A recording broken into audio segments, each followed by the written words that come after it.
No,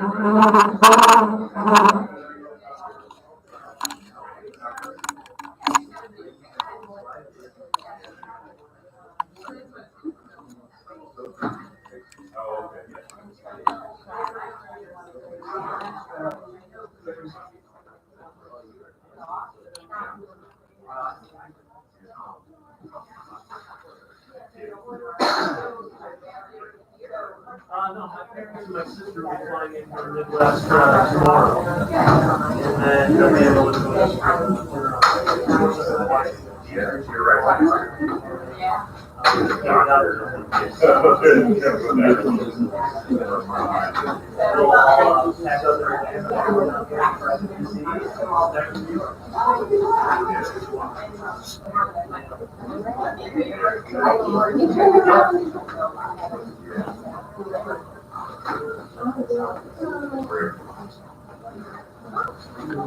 Hello, hello.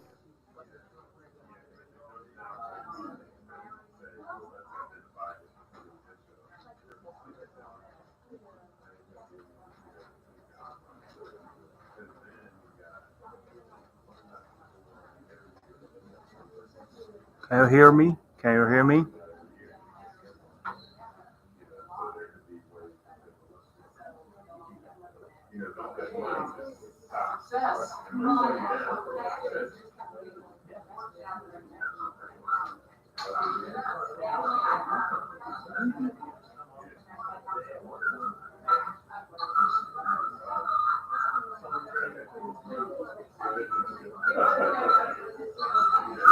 Hello, hello. Can you hear me?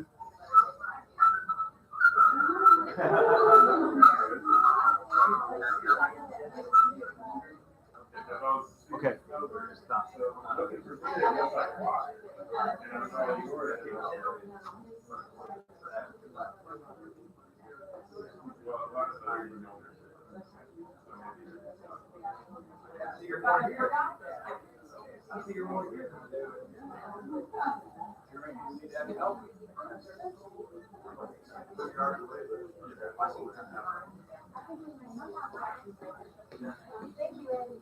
But I have long time that not using it. So.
Well, yeah, keep your, take your arms full. Yeah,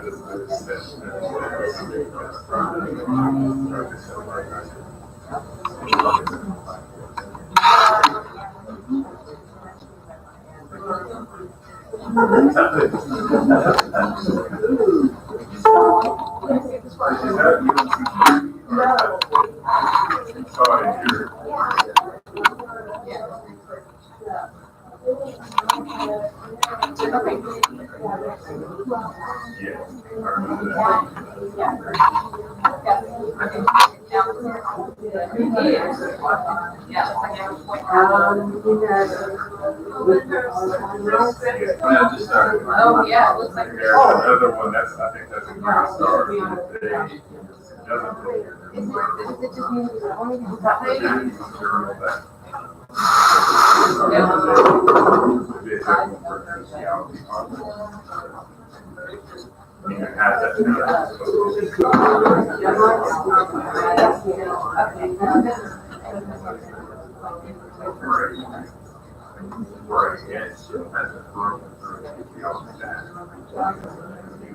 So I think people are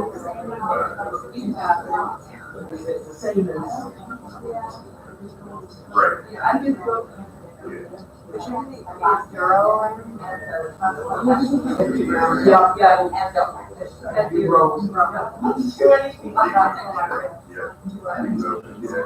So, I mean, that could be, so, see what they said, real estate, that we can look at, but they actually, like, Probably better off using. so, yeah. Good. Yeah, all over the place, they're like this. Oh. It's about a house, right? Oh, that's true, yeah, you're not, yeah, that's true. Yeah, and you could, so, yeah, it never hurts to work. Hello, hello, how are you? Can you hear me?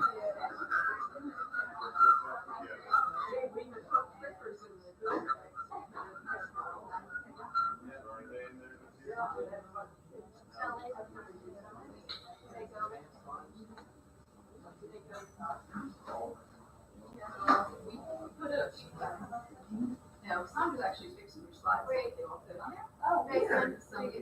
Yeah. I already. We just pulled it up. Was not on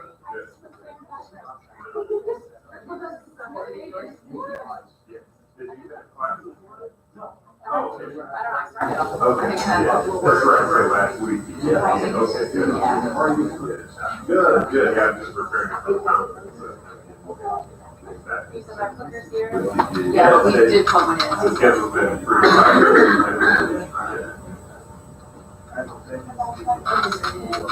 yes. Good, we said,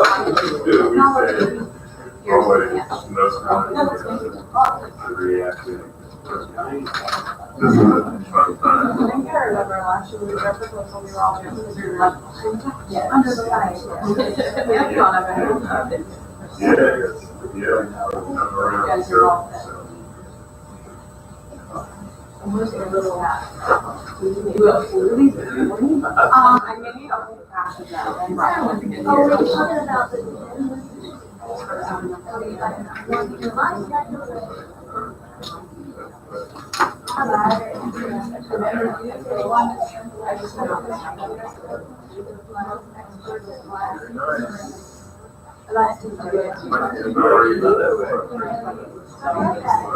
Very well. I usually get it on YouTube. And You're here tomorrow.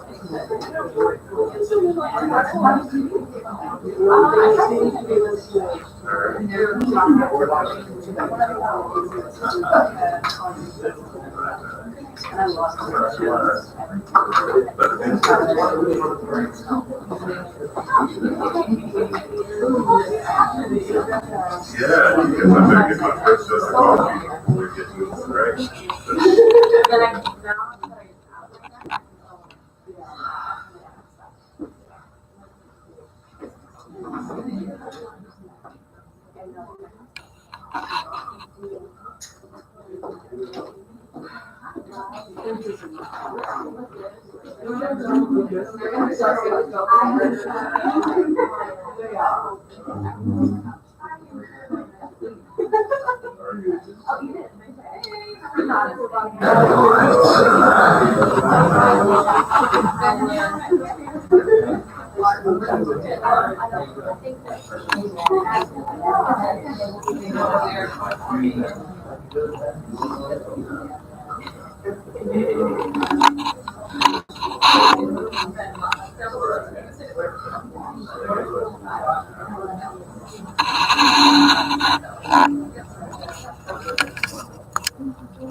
Do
you have the link? I didn't know which university it was.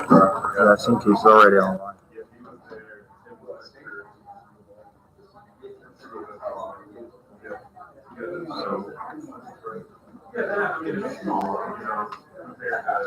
Just send to all the group.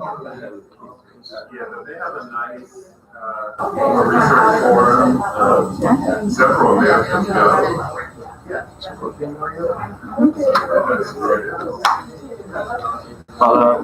Cannot see the PPT because yeah. But you can't see it from outside either, so.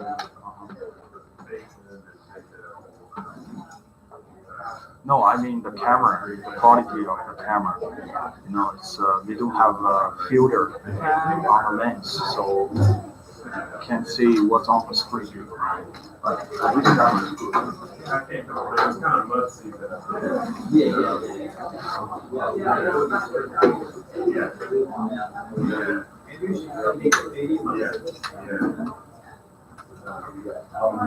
We'll start in 5 minutes. If you need a bathroom, some snacks, anything like that, just please get that.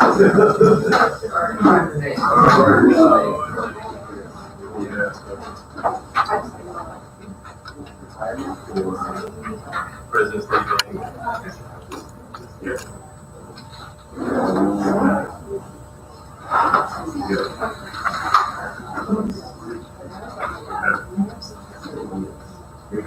Right after, right?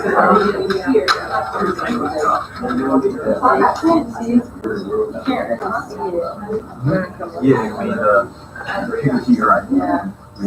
Yeah. I thought it's better than this. It's okay. But when you zoom in, it's better than this. Yeah. Here it's totally it's blank.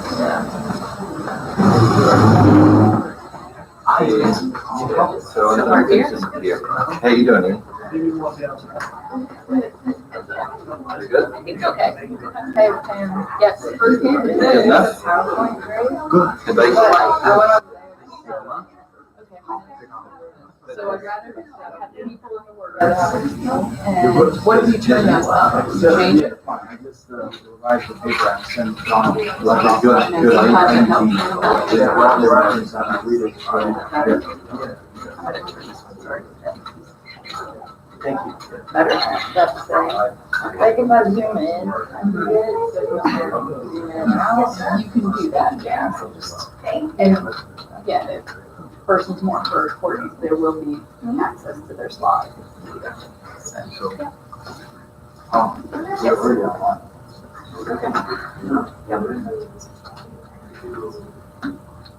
So people are listening, yeah. Okay, perfect.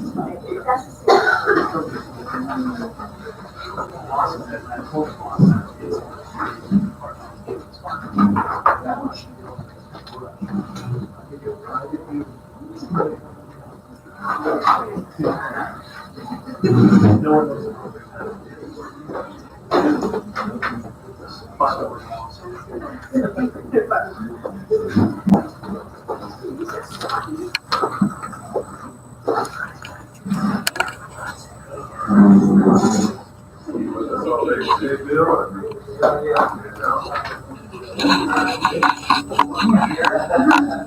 Yes. I don't want to hold this. Yeah, sure.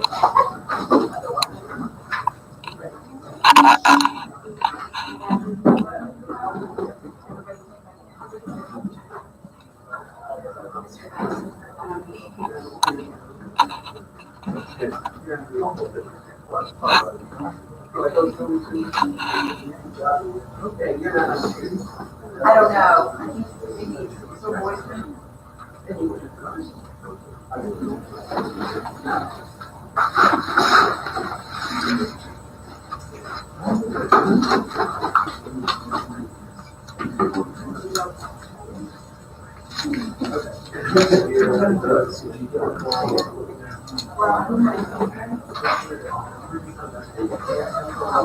I was like,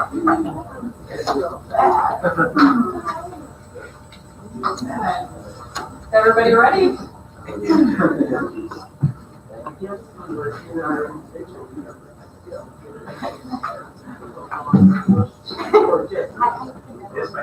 You're all right. Dr. Harper.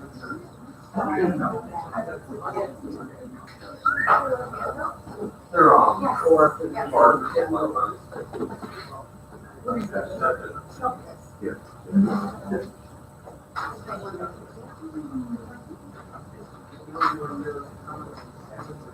Okay, so we're going to get ourselves started. So welcome. I know we said hi to all the students that have come in the last little bit, and I think we're ready and set to go. Cassandra's handed out a copy of Megan's handouts.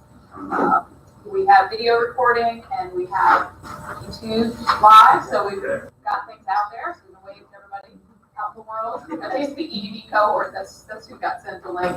But you guys know the schedule. And disregard the one that was sent to you earlier this morning that changed the afternoon times, because that's not correct. We'll go with 1:30 start after lunch. But Megan's our starting person, and we'll just give her the floor to give her your attention.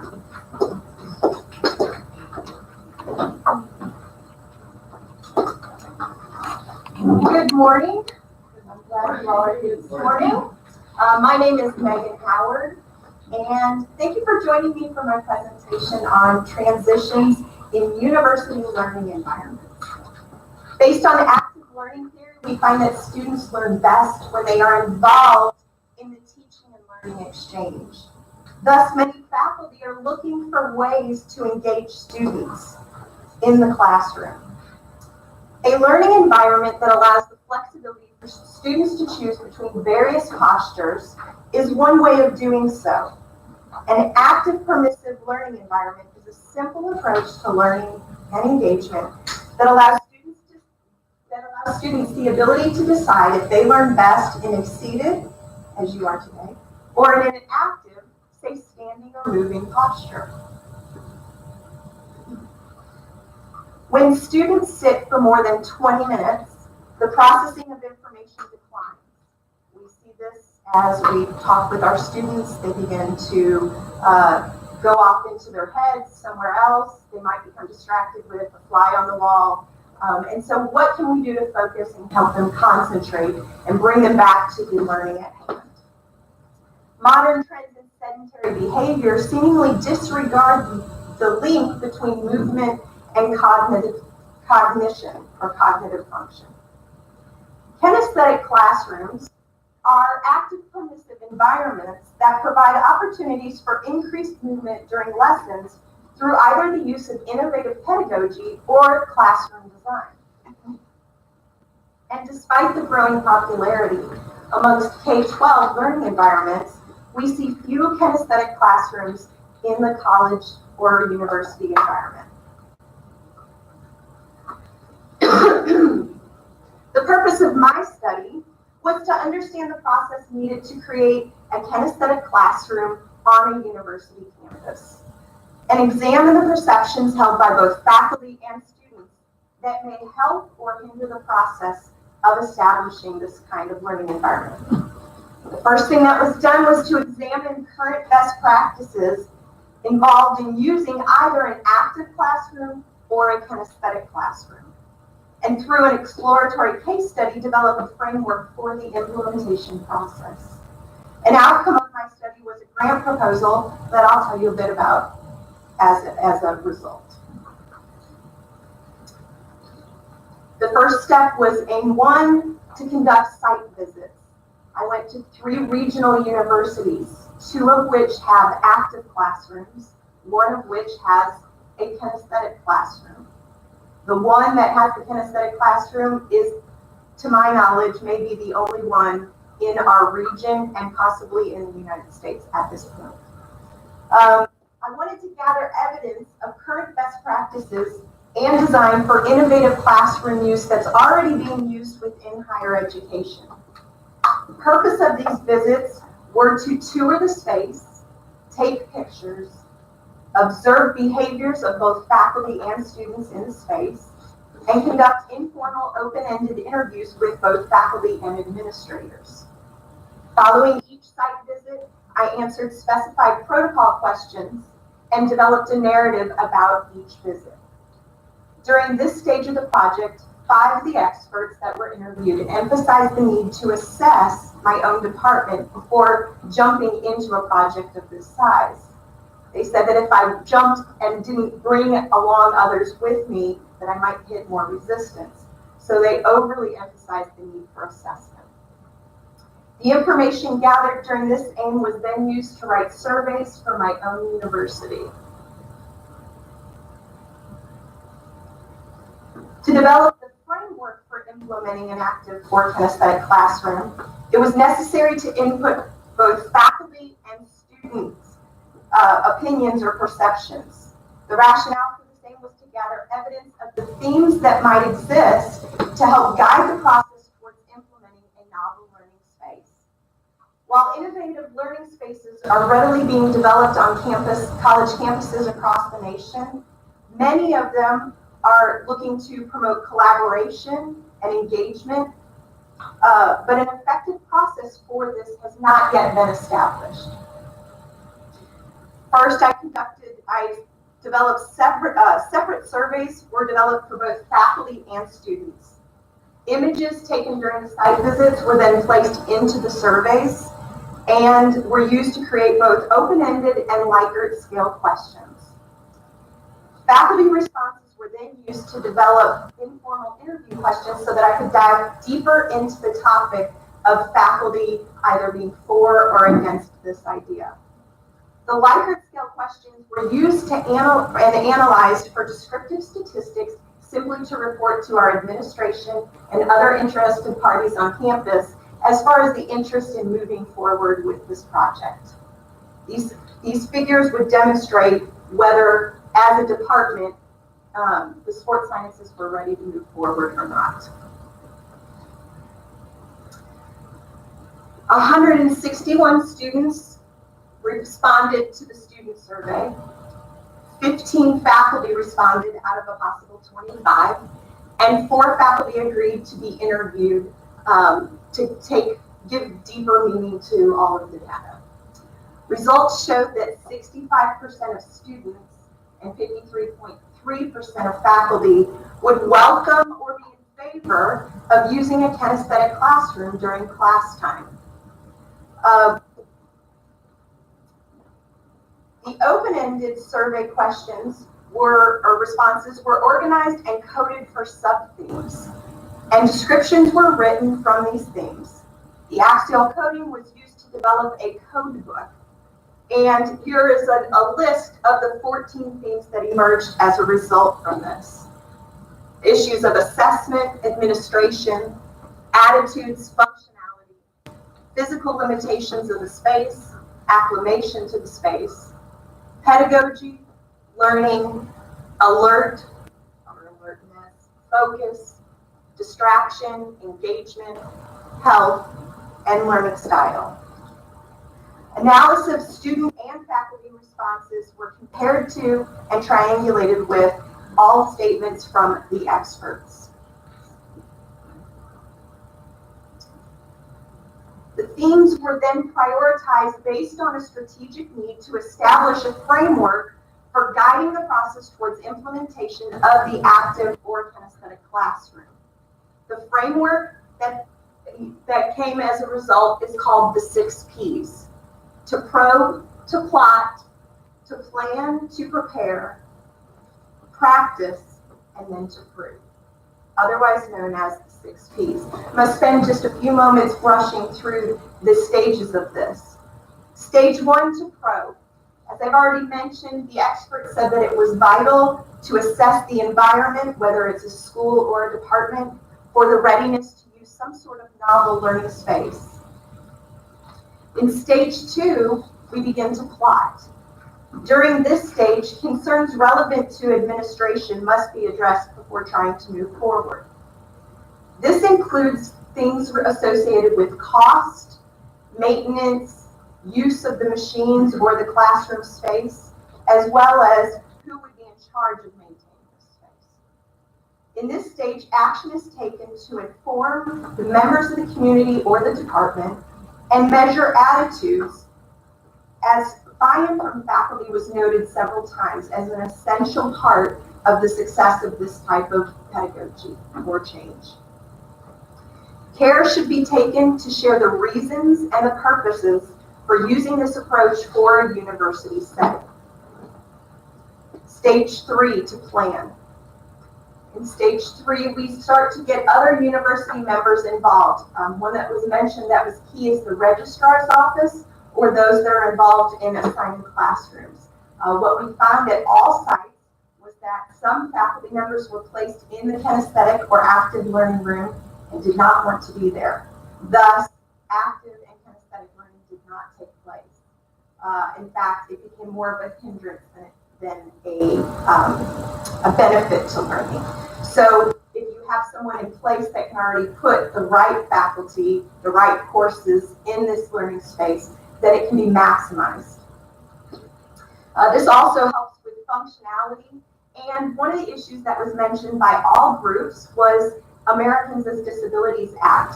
In both the active classroom and the kinesthetic classroom, we found that neither of these rooms complied with the Americans with Disabilities Act. And all 3 sites were looking for ways to be able to do that more effectively. So they recommended that we get information up front before implementing a classroom of this type. During stage 4, it's the preparation stage. During this stage, the focus is really on the faculty and equipping them to effectively use the space. As mentioned, if people don't want to be in the space, then it's not going to be effectively used. Ideas must be developed and shared to assist faculty in both pedagogy and learning techniques within the novel learning space. Faculty will need ways to account for distractions, envision different pedagogical tools, and training at this stage is essential. Until faculty can get in the room and begin to play with it, they are limited in the scope of what they think it might be able to do. Therefore, stage 5. Stage 5 becomes practice. At this point, the kinesthetic classroom will hopefully have been implemented. Faculty should be allowed to get in there and begin to try the space out, maybe with small groups, maybe in trainings. And during this stage, methods must be used to effectively, number 1, engage students and assist students in understanding areas associated with alertness, focus, and minimizing distractions in the learning process. Finally, stage 6. The aim of this is to provide evidence as to the value of a kinesthetic classroom and learning environment. It is in this stage where the impact of the space on learning can actually be measured and reported back to administrators, other faculty, and campus-wide. Faculty are then able to evaluate the effects on student engagement, learning styles, and another thing that was mentioned was the impact on health.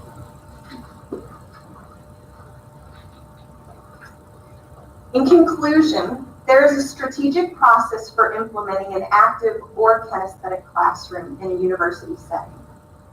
The framework of the 6 Ps is a tool that demonstrates how to navigate this process. Each P is going to represent a stage within the framework that addresses an issue in order of strategic need. A significant obstacle that I found in this process was obtaining the actual active workstations. One active workstation itself can run anywhere from $1,500 to $2,000, and that's for a single desk for one student. So as a result of this project, I submitted an internal grant at my university to fund the active workstations for a kinesthetic classroom. While I was not awarded this grant, I was encouraged to reapply next year. I now feel like I have a good grasp on, or a template for applying for other grants that might possibly bring in funds externally to build this classroom with the support of the other faculty and my dean as well. I believe that active and kinesthetic classrooms could be a viable option. I think that further research needs to be done to extend findings to higher education. One of the main things that I took away from this, and this came about early on, was these key terms. You begin to talk about active learning and people jump on the bandwagon, or you begin to talk about kinesthetic learning and people go, yeah, I get that, or I'm involved with that. And you realize that you might not even be talking about the same things. So one of the things that I wanted to point out here was, these are some of the terms that I learned through this process, and that was, there's an active permissive learning environment. Active permissive learning environment might involve simply pedagogy or the openness of a faculty member to allow movement during class time, to allow students to stand up, to allow students different postures during class time. Kinesthetic learning here at the bottom is also a pedagogical approach. There are classrooms that are not set up to be kinesthetic in nature, and yet the faculty member themselves introduces kinesthetic learning principles and activities so as to get students to build concepts through the movement. The other two, an active classroom, while that is a growing concept, and I found many schools, as I began to talk about a kinesthetic classroom, associated an active classroom as the same thing. And what I learned through this process was an active classroom, similar to the ones I visited, is student-centered learning approach. It's usually a technology-rich environment, and it's usually often designed similar to this room, where there's large tables for collaboration and easy movement for the faculty members so that a student could gain access to the professor easily. This didn't really incorporate the idea of being physically active. It more was about active engagement with your peers and your faculty member. And then finally, the kinesthetic classroom. And again, this is gaining momentum within K-12, but we're not seeing much of this within higher education. I actually had a conversation this week where someone said, you know, it sounds like your idea mimics what's happening in the office world, where people are using active desks or treadmill desks or standing desks in place of traditional sedentary desks. And yet, what's happening is we have a 4 to 6 year gap while people are at university, where we're asking them to sit, be sedentary, and learn, even though they may not have had that experience in the K-12 environment or beyond. Are there any questions?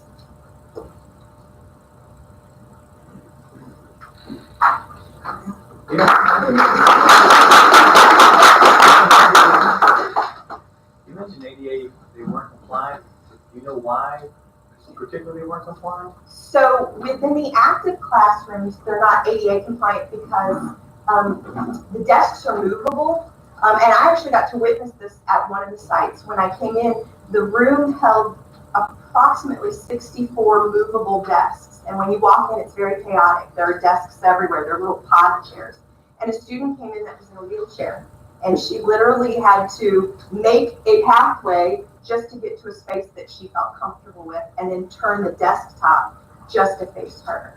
That has been an issue in most of these classrooms. In the kinesthetic classroom, most ADA students aren't able to use the equipment because it requires them to have mobility. So there are just freestanding tables that are ADA compliant for them, but they don't get involved in the kinesthetic active workstations. Dr. Hunter? How does this impact how students interact with technology like laptops and cell phones in the classroom? Absolutely, great question. So one of the things that I both observed and then it was reiterated to me during the kinesthetic visit was students that are very good at multitasking. So those students that can sit in front of you, take notes on a lecture, but also be working on another assignment or scrolling through Facebook. We find that they're not able to multitask as well because a lot of times they're moving, or even if they're just standing, their attention is diverted away from doing multiple things cognitively, and they're forced to focus. So some of the students would say, I'm frustrated, or they would use, for example, the bike desk. They would sit there and just prop their legs up and then begin to navigate the way they're used to doing. So there are ways to get around the kinesthetic aspect if students want to. However, I think through classroom management, faculty could re-engage those students. But it is harder for them to distract themselves with other work and other things. Yes, sir. I mean, great job. It's very interesting and obviously very useful for us to think about at the university that maybe we could learn actually something from what's going on in K-12 schools.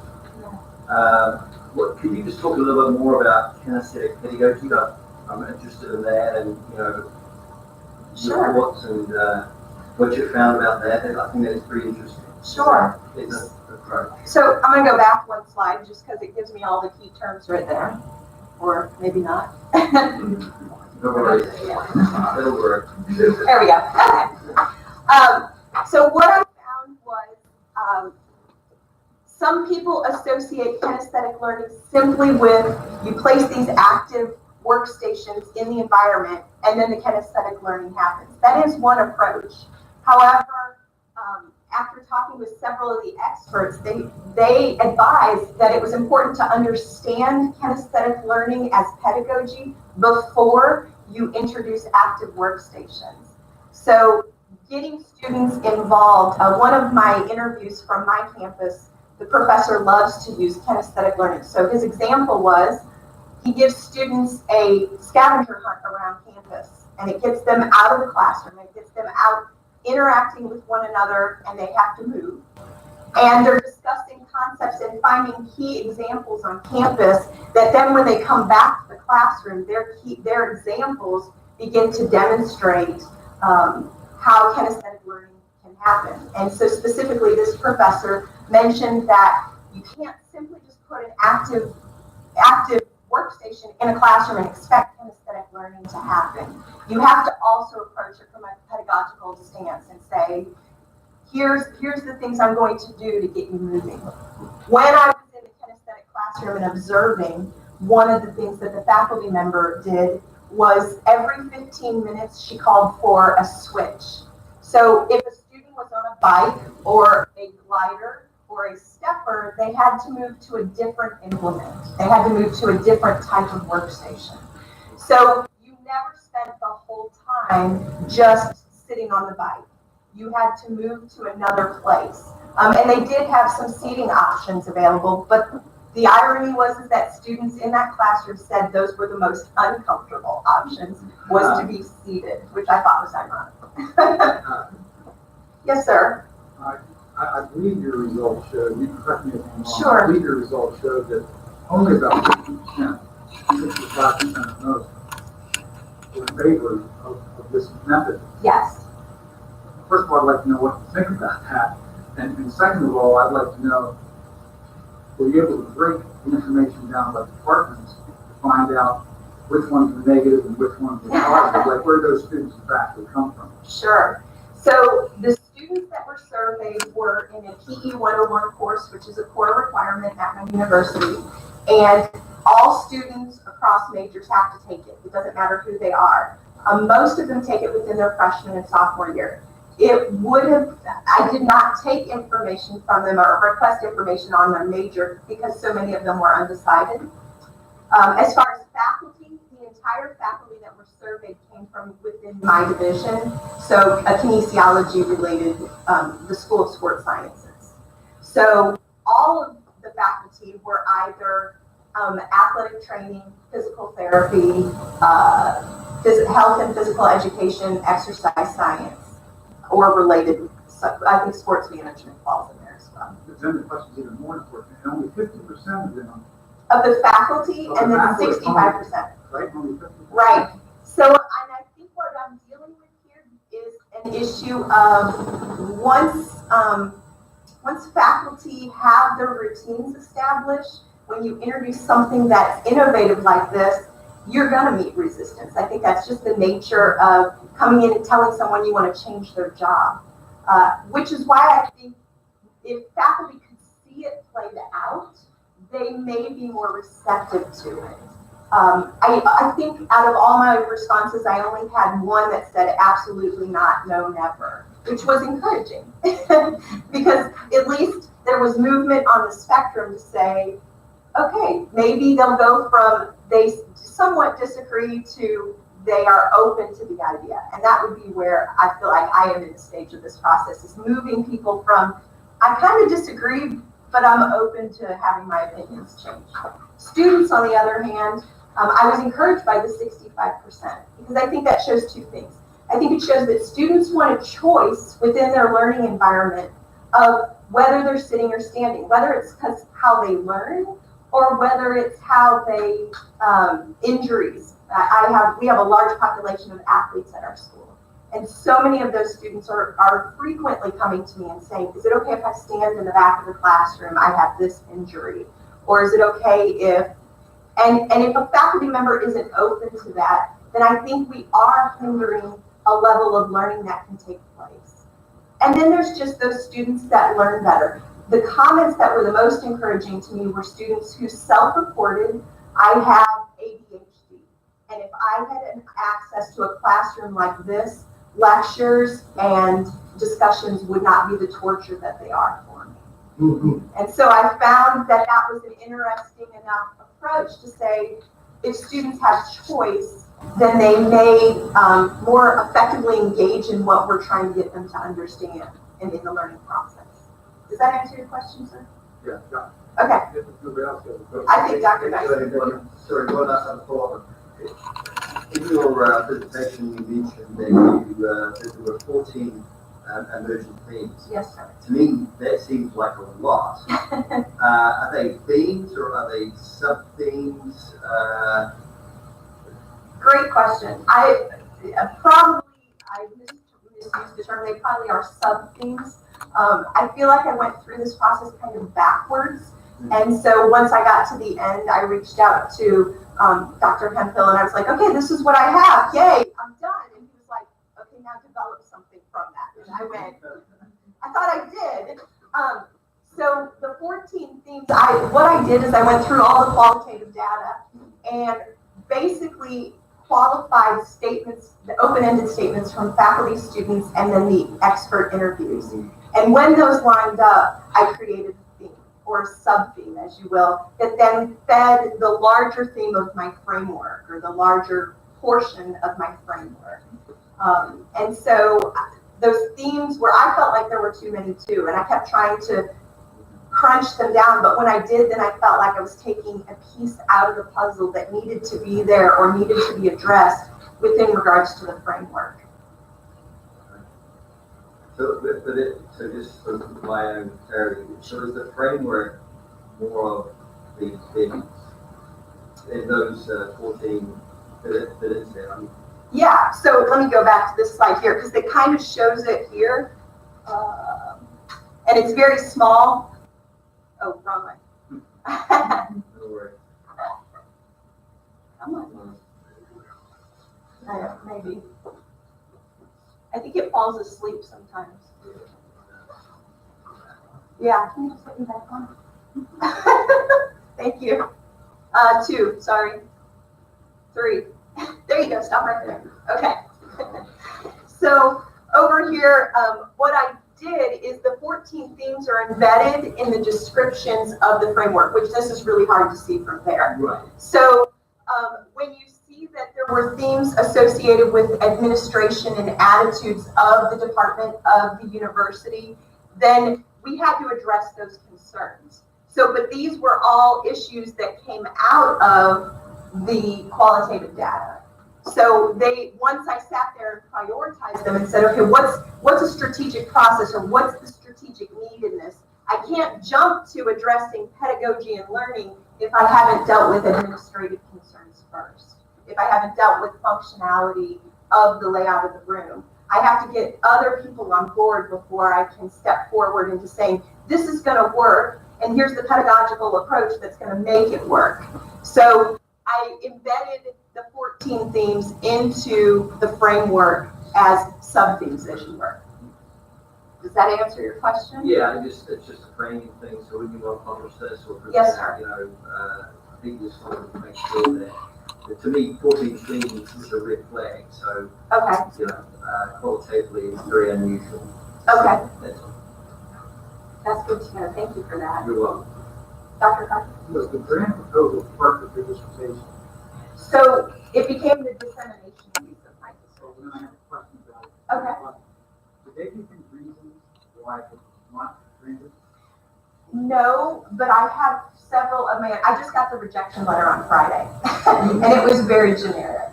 So I haven't had an opportunity to go back and say, what are some reasons that this was? I speculate, number one, I'm a part-time faculty member at my university, and so my dean cautioned me that when I put in the proposal that he didn't want me to be offended if I wasn't chosen because my idea was good.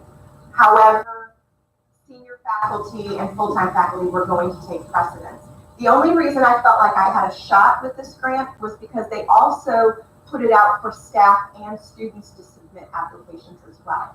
So I felt like if my idea was strong enough that it would be accepted. The second reason I think I was not accepted was, and this was iterated by my dean as well, is that they were looking to fund 5 smaller projects as opposed to 1 larger project. The grant was $50,000 internally, and they really were looking for 5 small projects as opposed to 1 large project, and mine took up every bit of the budget. Time for the last question. Yes. That was a great question. I was thinking something along with Dr. Carper's question as well. But a lot of times these grants, you have to prove, like you had at the top, but you also have to promote. Yeah. And so maybe if you add that P to the top there and continue to promote it, maybe against some other schools that are in your conference or people that are competing for the same students. Absolutely. They have this, why don't we have this? Much like Andrew does with, we have the best weight room in the conference, come see our weight room, that sort of thing for the athletes. Absolutely. Something to consider. Yeah, no, that's great advice. I appreciate that. Thank you.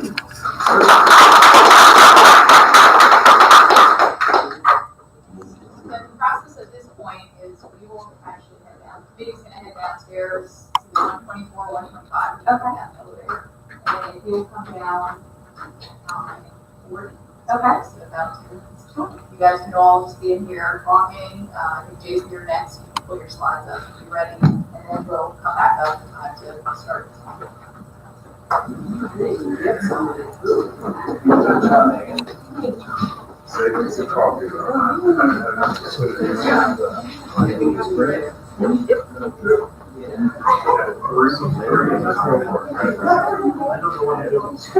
Yeah, I think that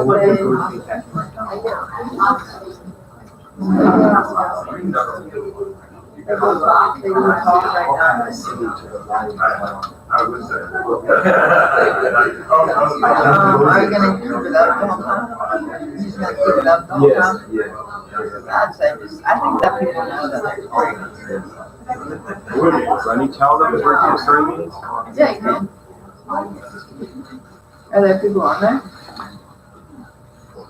And the 6 was 4 to 6 hours.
It's only 9:30.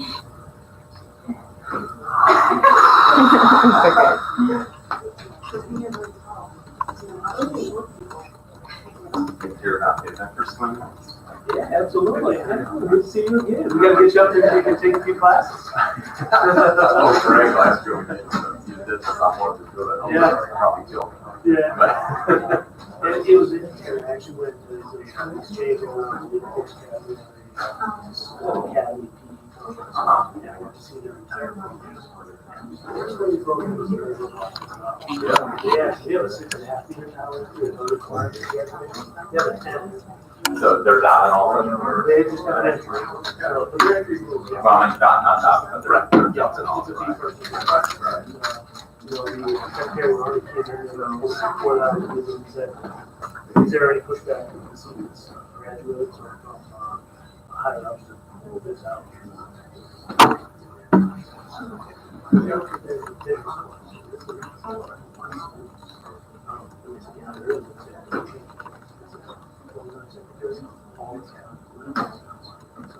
We all agree.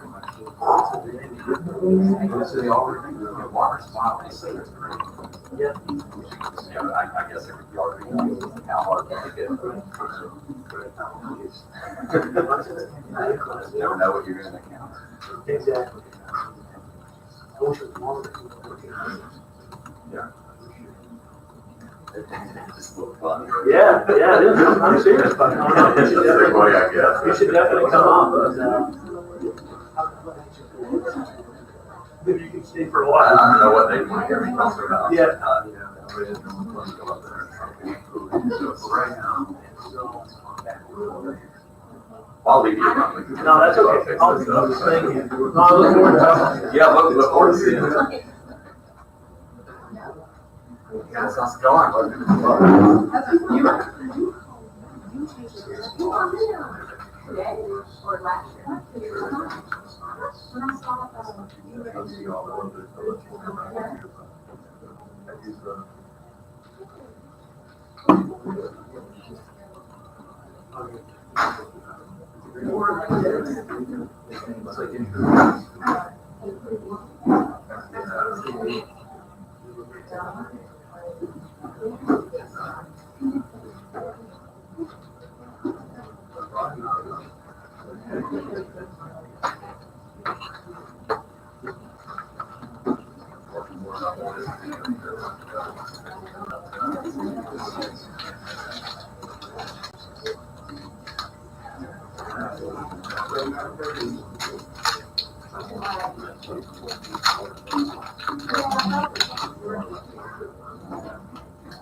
Yeah, we always define that.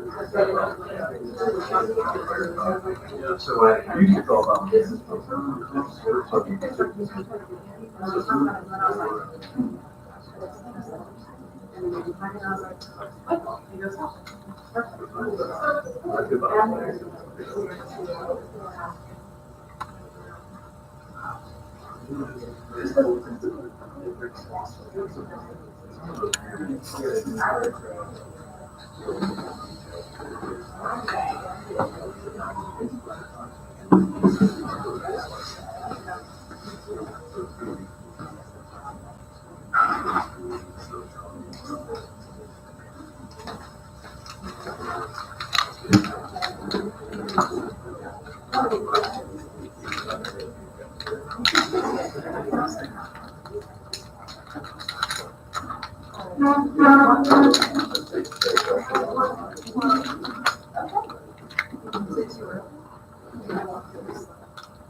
Is it too fast?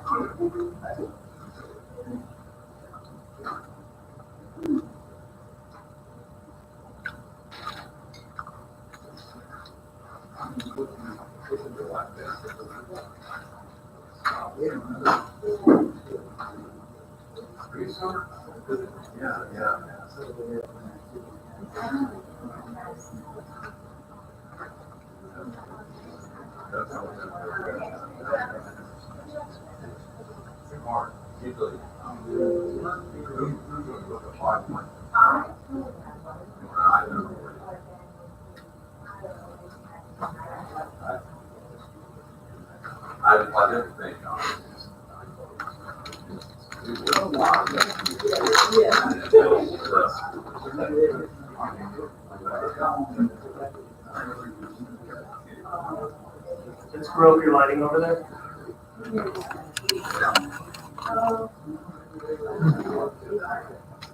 Okay.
This is different. That's fantastic. It's something different.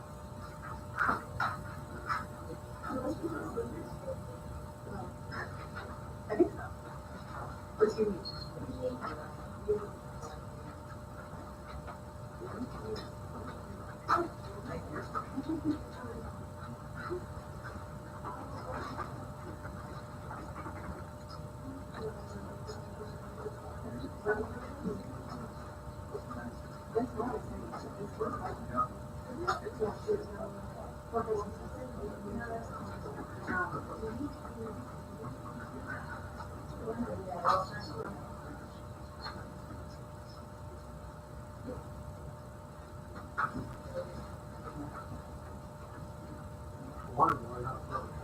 Last year now.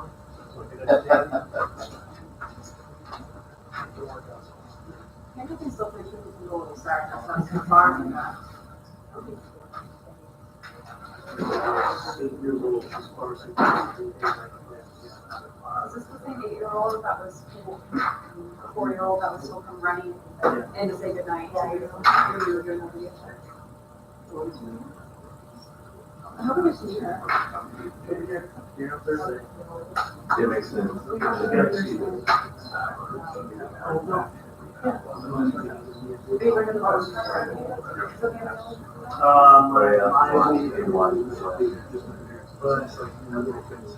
makes sense.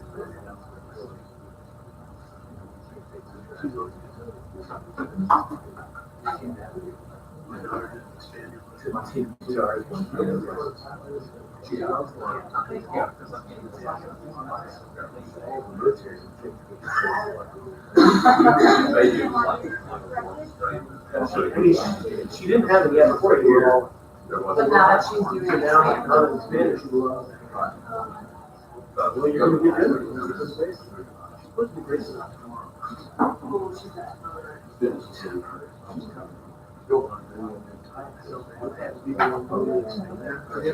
Oh, that's smart. I've had it done for me. I've never done it. And it's literally, I did it like the third time and her two.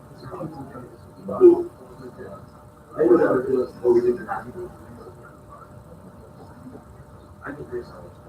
I'm not looking forward to that. I thought about doing the invisible line. We reached in there. She wasn't her office.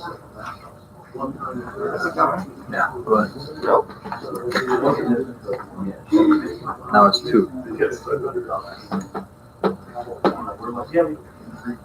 Yeah, cannot stop it because if I stop it, I have to create a new link. I have to send it again, so it have to keep it on all the time.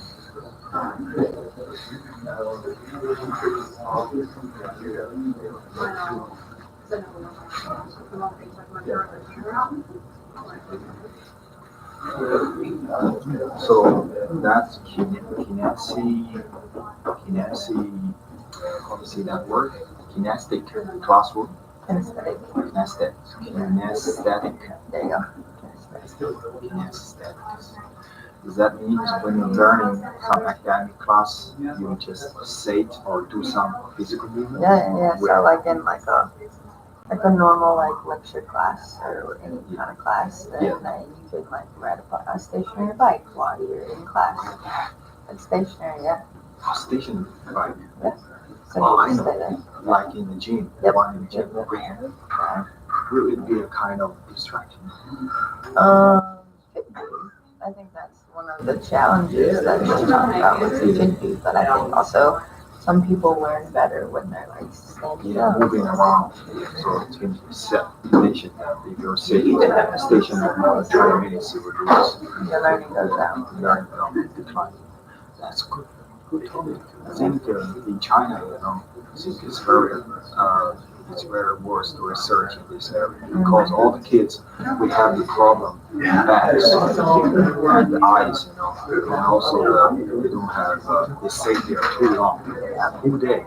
I think here the kids will off school at 2 p.m.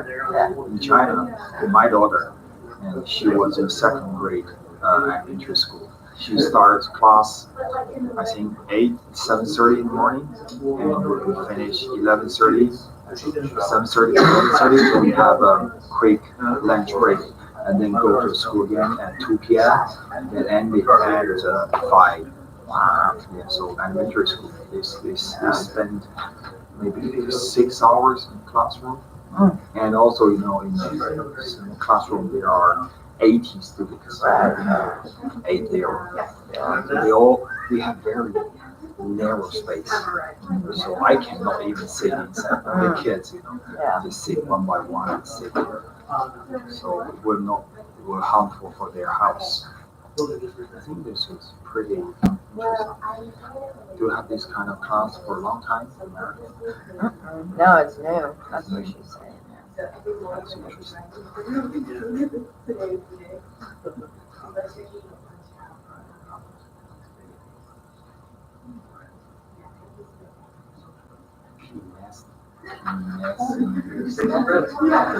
Kinesiology.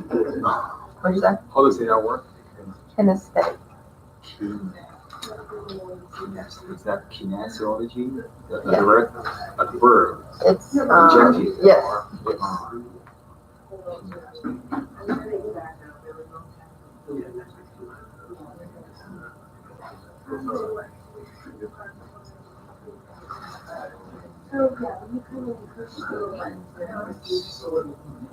then we in theory, Kinesthetic.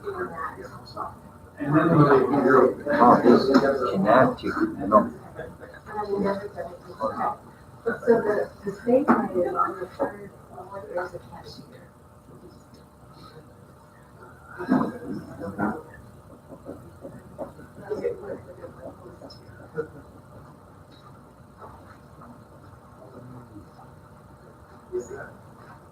Don't have this word. It's just like It's like a verb. Verb. A verb of Okay. So it just means like movement. Movement. Like stand by. Okay. That's good.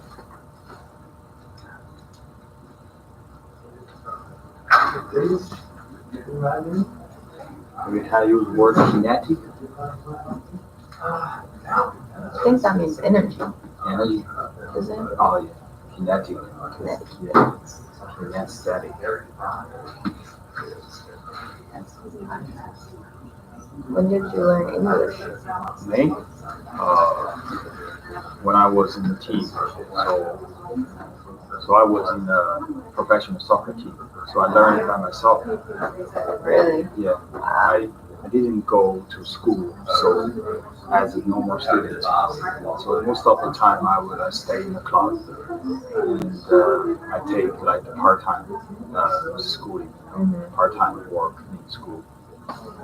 And most of the time we have a training base, so we are isolated. So we played secondary and first division soccer league in China. So it's a professional soccer club. So I learned English there because we have only 4 hours for training, but most of the time are free.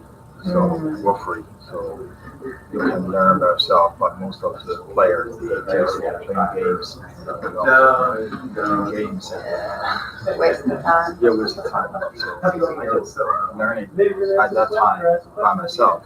It's like self-learning. Very cool. Also, I had a lot of opportunities to live with the foreigners. We have foreigners in our team, but actually they are not from America. We don't have American or English players because they are so expensive.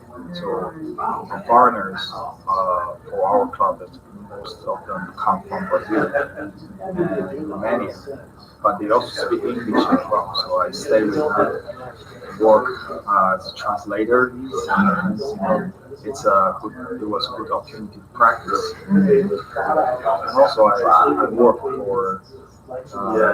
the Chinese Soccer Association, National Association, and the Federation of China, the Federation of University Sports of China. They have some international buildings because I have professional background as a soccer player. In China, the soccer is very popular now. We have a lot of international programs, so they invite foreign instructors.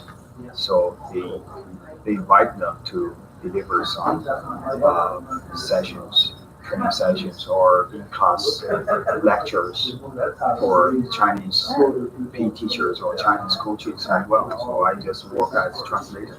Nice. Yeah. That's cool. Because I know soccer, so Yeah, all my work is related Yeah. to soccer. Because even students who be graduating, even they learn their major is English, sometimes they cannot translate accurately because we have specific terminologies in soccer and refereeing and coaching. They don't know it. So sometimes they even don't know what is offside. Right. And what is dorsal for the referee. They don't understand. So that's why they also like to use me. Yeah.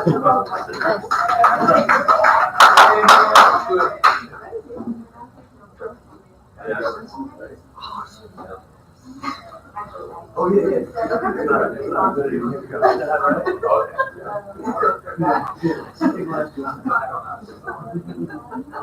I still need to learn a lot, especially the academic writing. It's hard. Yes, also, I have a paper that I have revised it for 1 year because of time. Yesterday, I just finished another one revision, and I started the first master. It's been 1 year. I work on the paper, revising, correct the grammar. Yeah. That's forever.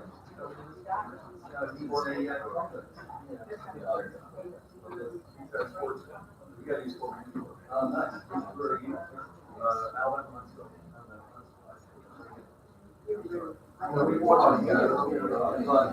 an exercise psychology. Psychology. Yeah, psychology. I'm interested in psychology, sports psychology, because I think that's very important for, Yeah. especially for the elite players. Mhm. Sometimes it's not, they are not competition in skills, actually they are competition in minds, psychology. Definitely.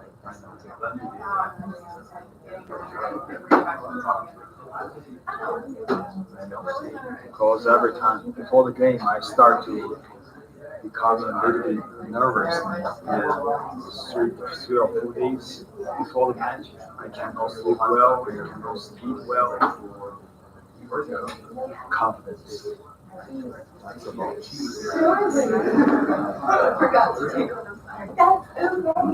Let me get your slide up. Oh, thank you. You want me to have one?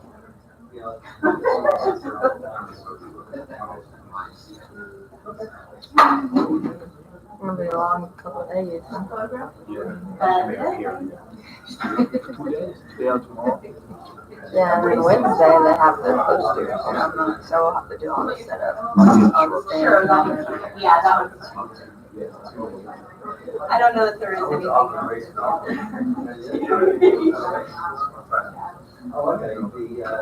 Get to go again. Yeah, but I feel much calmer this time. And I don't feel like I need to strangle the podium this time. You want me to act like I'm talking? Water, Okay. I don't know. Yeah, today. How is that? Hey, everybody. So I guess I don't need to. Yeah, I did that. Hey. You did a fabulous job.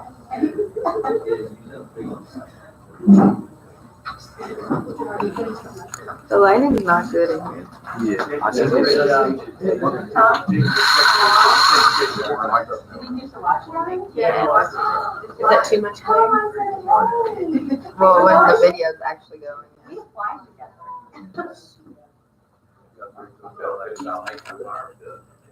If you say here's black. Natural. Hands are biased. I rocked it.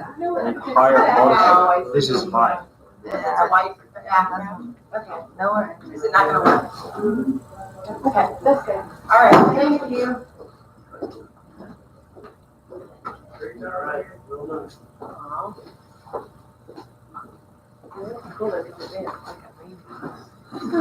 that works. You can at least read it.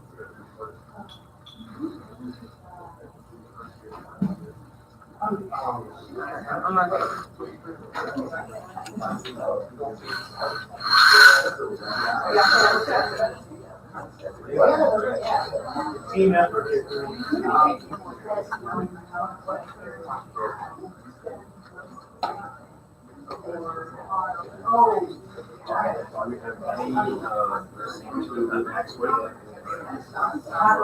don't know. I think so because they have the The proposal. He turns it, so it's like, okay. Whoa, I just watched him turn it.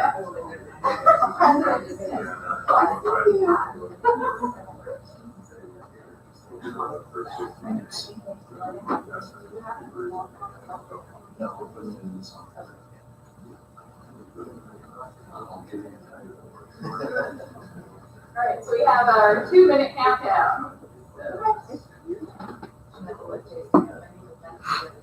I feel like I just. I'm worried about that when I hit it too. So you're saying something related? Yeah, yeah. Well, I think it's right, because they got you, so you can delete, save it, Yeah. and save yourselves. That's right. Major harassment. He was just jealous. Oh, he was. That's it. He's not looking at it, like, yours probably pretty, so it's. I don't know. Would be interesting to see him in that, and then always see him being kind. After all these years, I mean, Yeah.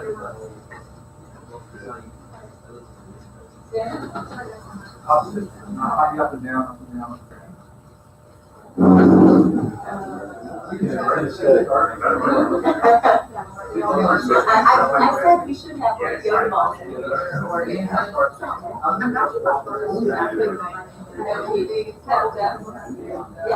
So most of them are already teachers.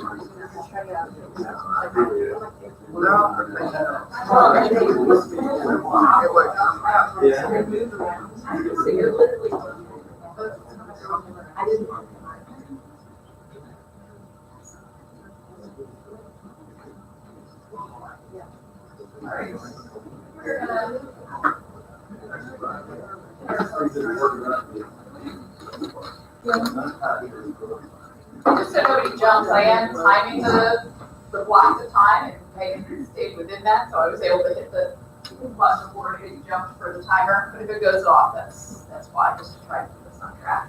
So Jason's our next presenter, so we can give him all of our attention. And Thanks everybody for coming.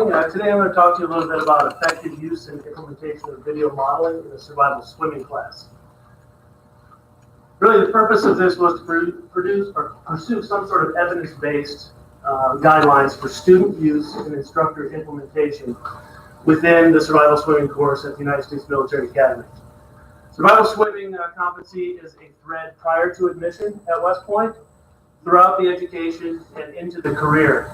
If you look down here at this model, prior to coming to West Point, they actually have to start preparing for a 150-yard swim test, which will then section them into their sophomore year survival swimming course.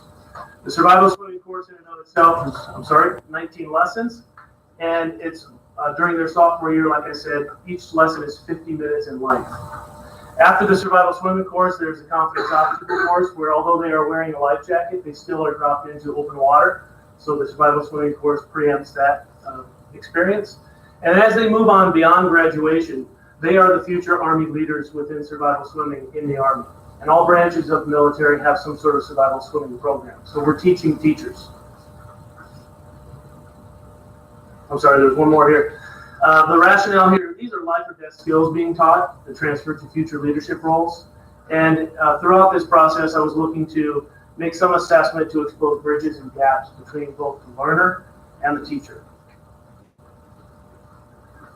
Video modeling has been around quite some time. I think with the invention of the internet and YouTube and Hulu and all these different learning platforms, we've all utilized some sort of video model to do something, to fix a dryer, to learn how to snowboard, to do survival swimming. Our models are actually professionally made at the United States Military Academy through our audio and visual group.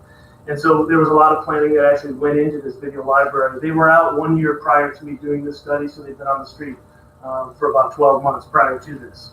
There are 62 videos on the YouTube channel which anyone here can access.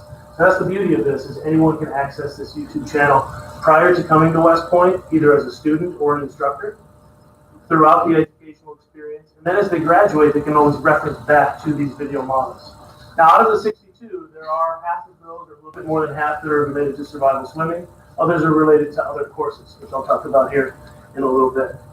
But video modeling really is defined as 4 different processes here.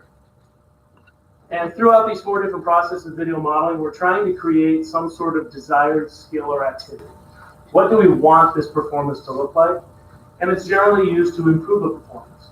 So you can imagine within a survival swimming course, if the carrot is a grade, then everyone is motivated to try to improve. We have really video prompting, point of view, and basic video modeling within our survival swimming video library. And what this means is, its point of view is we have a camera on someone on some occasions, going off a 6.5 meter platform. We have video prompting, which is breaking up a large skill into many smaller skills and having separate videos for each one of those. But we also have full-scale videos for the entire event. Through this study, we were looking at really 4 survival swimming competencies. These are called survival gates. Although there are 10 competencies within the course, I chose to focus in on these 4 because they are the most complex, and they also have many different changes of position, which are typically troublesome for cadets.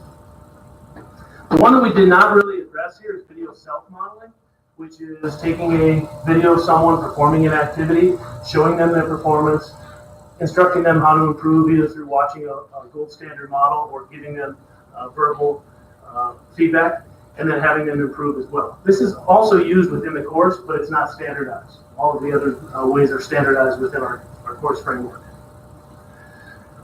Really the background here, I'm sorry for the animations there. The background is really grounded in Bandura's social learning theory. And if we look at imitation as a teaching tool, the Bobo doll experiment here was really important in kind of leading the way through imitation. And if you're not familiar with the Bobo doll experiment, we had adults inside of a room punching an inflatable doll, being very aggressive to an inflatable doll. And students were watching that video. So once you release the students into the room by themselves, what do you think they did? They punched the doll. Once you started putting a reward in, a cookie or some sort of other reward, then the aggression actually ramped up a little bit. It was also interesting that we saw that there were differences in models. So if a male child watched a male model, they were more apt to do the exact same thing to that model. Hit it with a mallet, kick it, throw it up in the air. And the same thing was true with female models as well.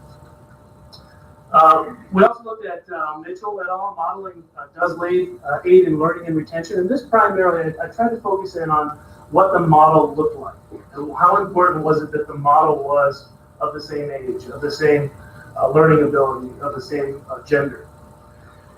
This is a technique here that's used successfully by many professions for teaching new skills. But unfortunately, there's really no standardization within the field to try to say, this is how we should utilize this for instruction. This is how students should then utilize the videos.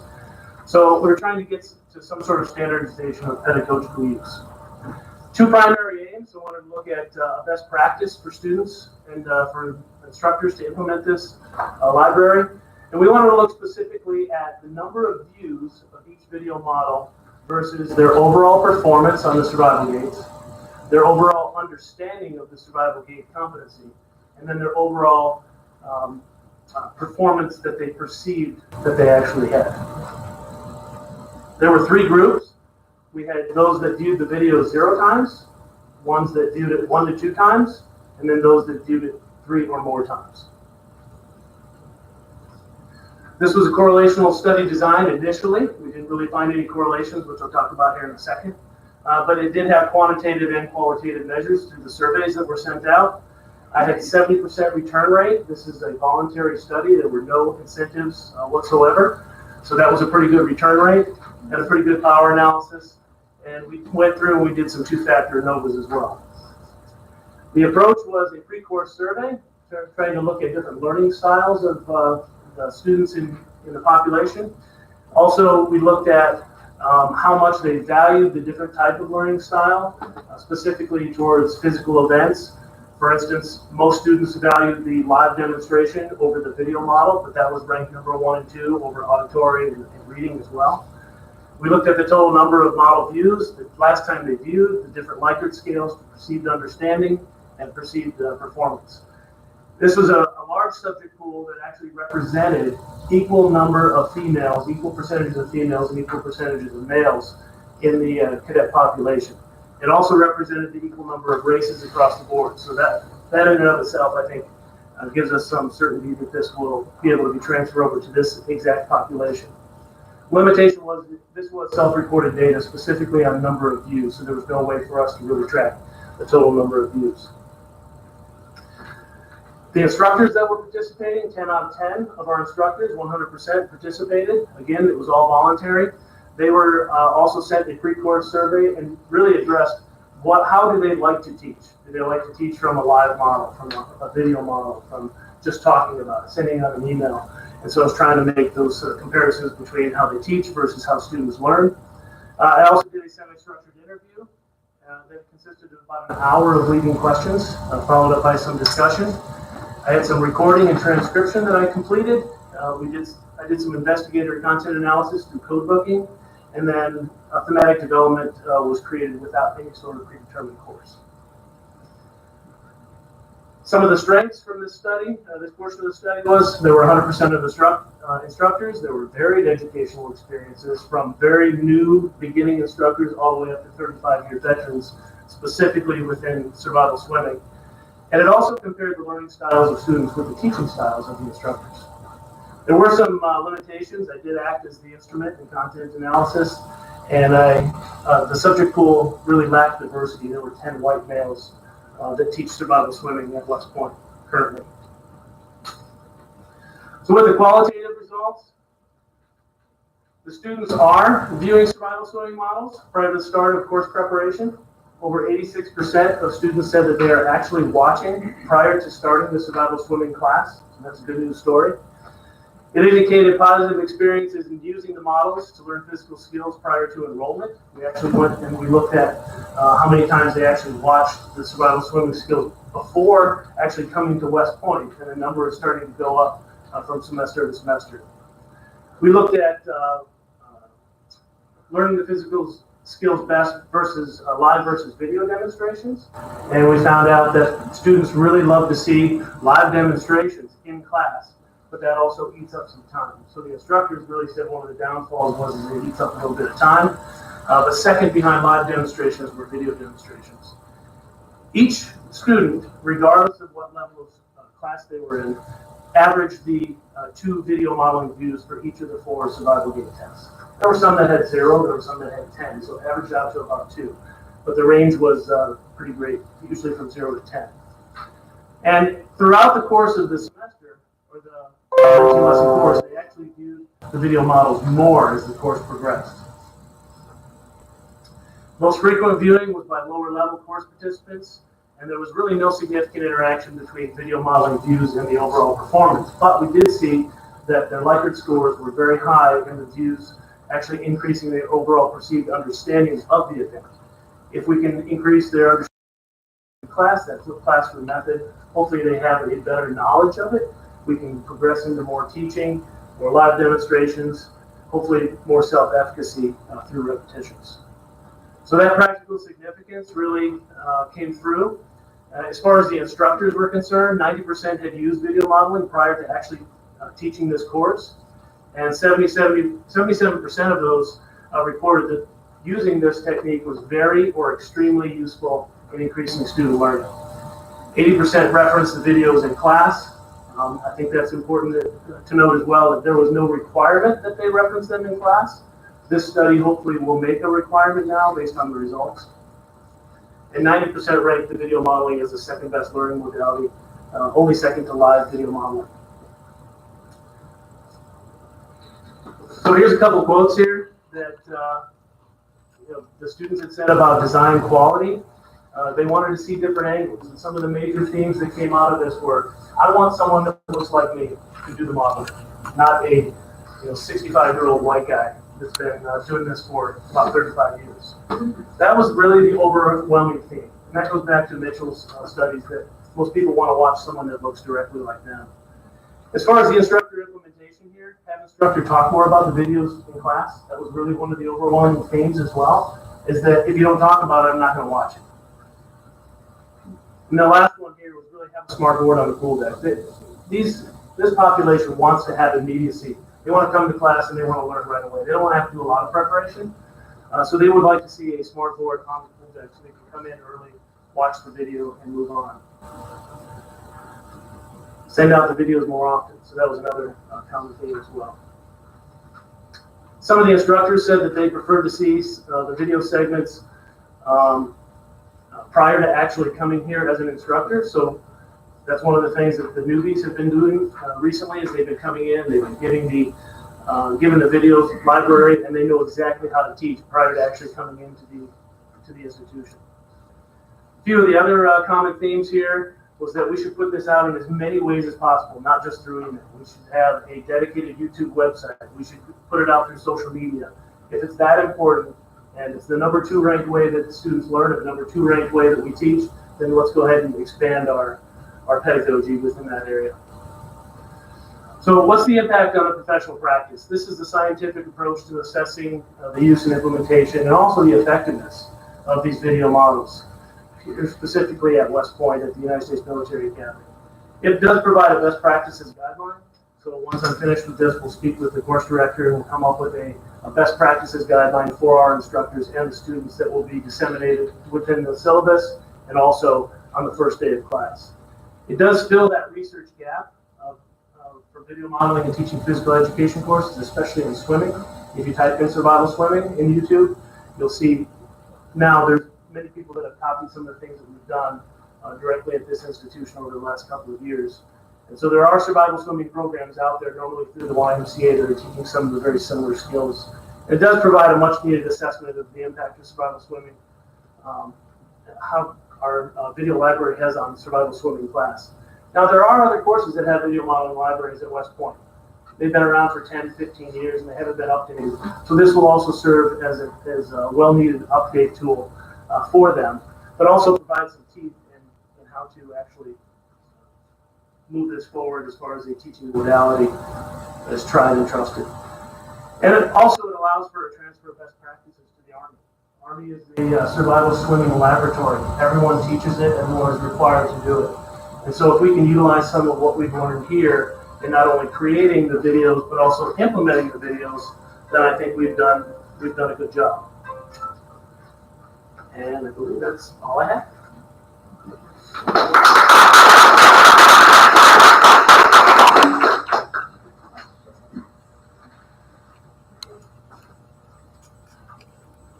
But you found no correlation. Right. Is that no correlation between each skill or forming skill, or is it all of them together? Right, it's interesting. I had to run it by each individual skill. And the reason I say that is because each individual skill is a little bit more robust than the other. So for instance, my initial thought as an instructor is you better watch the videos for Survival Gate 4 because it incorporates everything. So I really thought that going in, I'd see a great correlation between your performance on Survival Gate 4, the capstone of the course, and the total number of views, and I didn't find that. So I kind of backtracked. I went from where I thought I was going to see it for sure, I went to Survival Gate 3. Again, very difficult skill, 6.5 meter entry into a pool, underwater swim for as long as you can, up to 27.5 yards. And then followed up by a 50-yard surface swim. Didn't see anything there. And then I kept backing it up, no correlations that were positive. It was very random. You could have someone in a high-level class that watched it 0 times and did really well. You could have someone that in a low-level class that watched it 0 times and did really well as well. So then I started looking at the Likert scale for the perceived understanding. And I thought, well, if they can come into class a little bit more prepared and they understand the requirements, that's going to be a positive from this study as well. And we started to see that regardless of what level of swimmer they were, because we have 3 levels of the lowest level 320, 21s, and 22s, and those were generated from the 150-yard swim test. Regardless, we started to see that people were watching the video and coming in, and the Likert scale was saying that they were extremely prepared coming into class. Now, when we looked at the instructor data, those that actually taught those classes where people had said that they were extremely prepared coming in, felt like they got more done. But they were also the instructors that were really promoting it. They were sending it out through email. They were making sure they checked for understanding at the beginning of the class. How many people watched the video? And hands would go up. Now, in first class, I had one instructor that said, how many watched the video? And this is a guy that he loves the videos. And 3 people out of the 8 people that he was teaching raised their hand. And so what he did was he picked out the 3 individuals and he had them actually demonstrate in the pool. And then he pulled them out without saying anything, and he had the others go in the pool and demonstrate. They didn't learn as much. They learned something from the 3 live demos, but they didn't learn as much because they didn't watch the video. And so that was kind of captured in there as well. It was surprising, to say the least, that we didn't see an increase in performance with number of videos. You also said something about a note that you were looking at differences for something. Yeah, we looked at the differences between groups. And there were a couple of instances there where the lower groups actually had an increased amount of perceived performance, increased perceived performance, how they think they did versus how they actually did, based on the total number of views. And there was a difference with the larger group. So the larger group really didn't have, they thought they did well no matter what because they're in the large group and they may have watched it 0 times, they may have watched it 10 times. They just have this great self-perception that they did well. I think overall, if you look at this in terms of where to go next, I think if we look at the smaller cohort and the lower level cohort, we're probably going to see more rich data as far as statistical significance and that sort of thing. We do have a 109 class, which is a fundamentals class. It's 40 lessons long. And so these are the kids really that probably need to get into books. They need to get into the videos and really prepare themselves more prior to coming to West Point, because they know they're going to be a low-level swimmer prior to coming here. But also once they're here and they're actually in the course. So that would be, I think, a next step. Any other questions? How is it determined prior to coming to West Point as being a low level versus experienced swimmer? All right, so they know when they come in, 6 months prior to coming in, we send them a note with, here are all the physical requirements that you will have to do prior to coming to West Point. And it not only incorporates the military movement, our gymnastics course, our boxing course, but it also has preparatory guides to swimming. And the swimming preparatory guide now this year for the first time actually has a direct link to the YouTube videos that we have. So they have a direct link to the modeling library prior to coming in. On that library, there's how to increase your 150-yard swim time. And so there's a video on you should use your breaststroke here, you should use your freestyle here, you should vary them. So they know coming in that that's how they should prepare. Now, whether they did the preparation or not, we usually see that right away.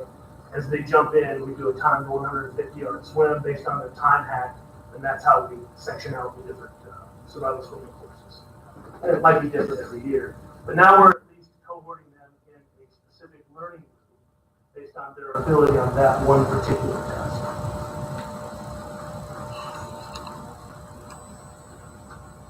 Yes, sir. Hi, great job. It's a very interesting topic. I'm going to give you a name, Kevin Moran, M-O-R-A-N. Okay. He's an expert on survival swimming from New Zealand. It's very well known. And, you know, in the future you might want to read some of that stuff, because there's a lot of stuff going on in New Zealand, Australia, particularly because we have a huge number of drownings occur in cancer because we're surrounded by water. Okay. But in your work, I was just interested in the qualitative data analysis, and I know you mentioned the quotes more as responses, but so what would you say? I mean, I sort of heard you say, I want someone like me. So to me, that could be a theme you could develop with, quotes from different folks that, me could be a lot. So I guess what I'm trying to say is, what themes would you say are the ones that sort of struck you in terms of their words or their comments that then sort of inform your pedagogy going forward? Really, I'll start with design quality. So the students really wanted someone that looked like them. We have an incredible blend of students at the United States Military Academy. The lower level swimmers are generally our minorities. And so when they're watching someone who's not looking like them, not maybe a little bit overweight, because we do have people that are a little bit overweight that come in, they're not watching the video as clearly and probably with as much attention. And that was an overwhelming theme. The instructors also mimicked that in their recommendations, that we need to probably branch out. We need to have more students actually provide the video modeling example. So when we put this together, we really did sit down, because I was involved in the design phase as well. And there was much discussion over what the video model should look like. And we went around. You have somebody in your lower level class that could do this really, really well, because that's the key. You want to make sure it's the gold standard. And so we were able to pull out quite a few. There were a lot that didn't make the final cut because their performance was just not to the standard that we wanted it to be. And another emerging theme that came out that was related to that was we want to see where people fumble up within the test. We want to see the sticky points. And then in addition to the sticky points, we want to see maybe some videos on how they got out of that sticky point that wasn't necessarily the right answer, because there's more than one way to actually get out of some of these situations. And in class, you get that in a live demonstration. Well, if you can't do this, try this. But in the video, really, it's just one demonstration. Remember, I said up at the front end, it's basic video modeling. It's one time through. So another theme would be they'd like to see more individual videos to kind of work through some of these sticky situations. Alternative methods of achieving the same result. From the instructor standpoint, the instructors want to see some way of actually streamlining the way that we're putting this out. Because you look to your left and your right, and this person might be doing a great job sending out the entire video modeling library with direct links, pay attention to this with descriptions. The other person might send it out right before the class begins and never send it out again. And they might be seeing different results. I would argue that they are, based on my interviews. Everyone's that really takes a vested interest in sending these videos out and making a platform that's usable by the students.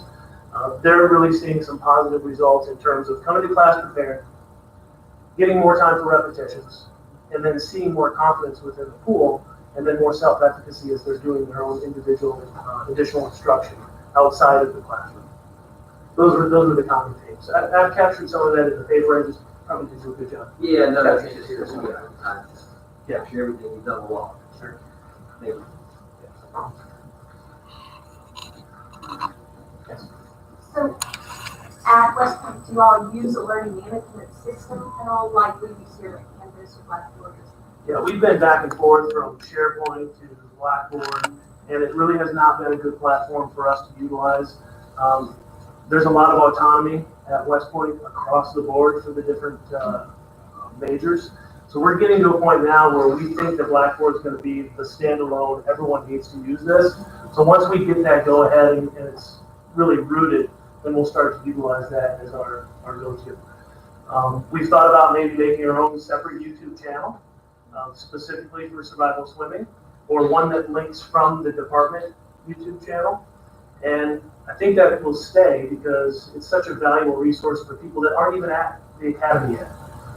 One of the great things about having these young military officers that come in and teach for 3 years is that they're at grad school for 2 years, learning how to be a physical educator right before they come see us. And while they're there, they're preparing to do it in the classroom. And they've all said the videos that were out there helped us before we even stepped foot on the pool deck. We knew exactly what we're teaching and exactly how we were supposed to teach it. So that's a lot of pressure for this program to keep up and make sure that we're doing quality control on these videos on a regular basis, and we're speaking with focus groups and making sure that that the students are really going to be the ones driving the train on how we're putting this information out. Well, and I asked that because you said one of your limitations was the self-reported data of how many times they had viewed that. And I can see in a classroom situation where students may be like, oh yeah, I viewed it, Right. where instead of, I've been teaching on Canvas and I can see how many times the student has viewed or how long, and so I can see that being effective as you're moving forward and then finding more perhaps correlation. Yeah, that's a good point. We had that discussion last year in preparation for this. It was a bridge too far at that point. There was a lot of unknowns within our learning platform. It's definitely good moving forward.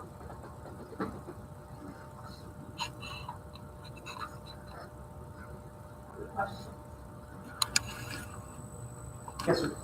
Are people able to compensate out with the test period? Can they just take the test instead of the course?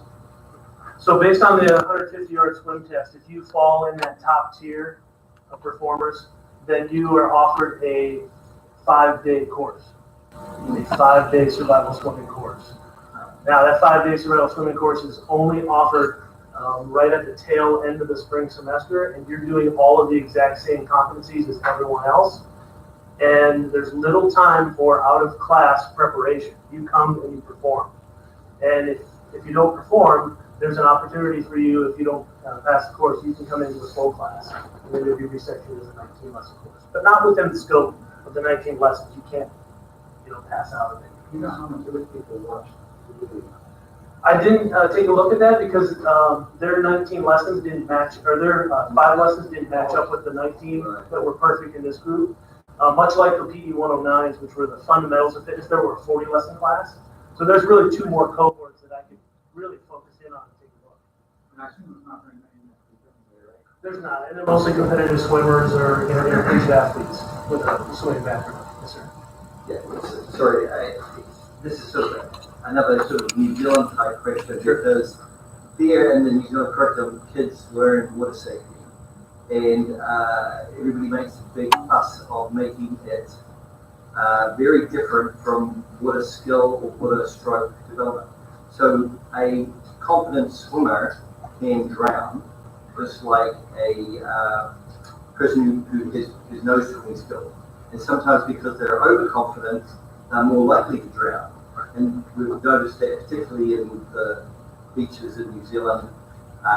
And so could you just talk about how you see the difference then between, because if that was New Zealand, they wouldn't have that, because they would argue that just because you're a good swimmer doesn't mean you're going to save yourself or save others in the water if it's a risky situation. Because that's a very different set of skills or competencies. Could you just talk about the difference between those two? Yeah, absolutely. I mean, survival swimming, if you really define it within this course, think about someone from top to bottom in their fatigues, their boots, a belt, a 20 to 30 pound weighted vest, a rifle, a dummy rifle. And that's what these survival gates are. These are components of real life survival situations where, and we kid with the students all the time, you're shooting for an A in this class, right? But when you leave this class, you either get an A or an F, alive or fatality. And that's kind of how we present it to them from the beginning, is you need to make sure that you're understanding these competencies well beyond just the grade that you're going to get in this class. Because like you said, someone that is a very good swimmer, if they're not very efficient at unbuckling this weighted vest, they're going to be doing it on the bottom. And if they don't know where the bottom is, that's a problem. So there's everything from 8-foot instruction, finding the bottom, bobbing off the bottom, off a known bottom, to you don't know where the bottom is, so you might be ditching gear on the way down to be able to then come back up and survive that situation.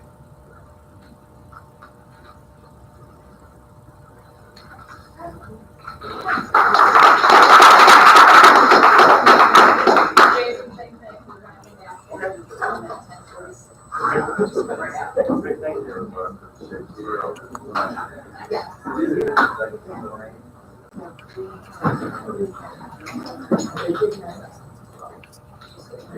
Yeah, Does anyone come to West Point to know this school? Oh, yes. That's the P 109. So we'll identify those prior to them coming into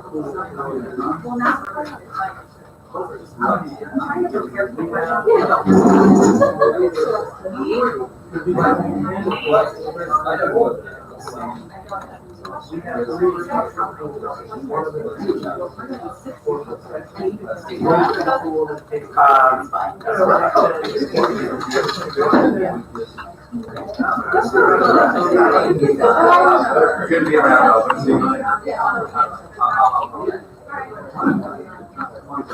Thank you.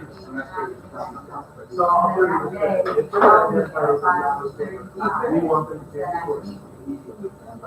If they're a swimmer, He's trying to figure out for his PowerPoint versus Google. now they do twofold. Number one, because if they get it, so they need that extra time.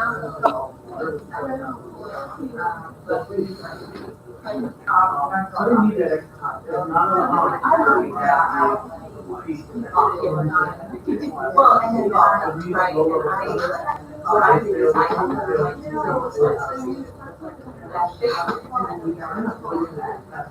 and then I'm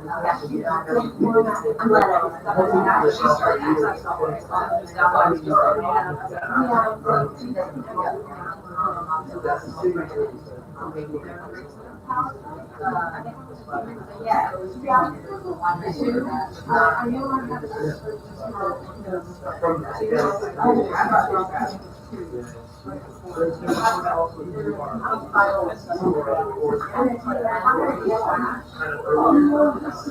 I'm wondering maybe like this tonight because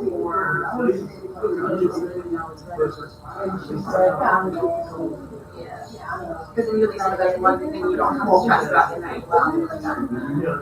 You're not stressed. That's a little, yeah.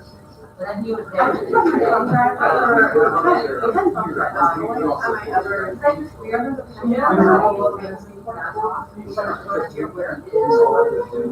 well, I was looking away and I was like, and then that's what I ended and went into town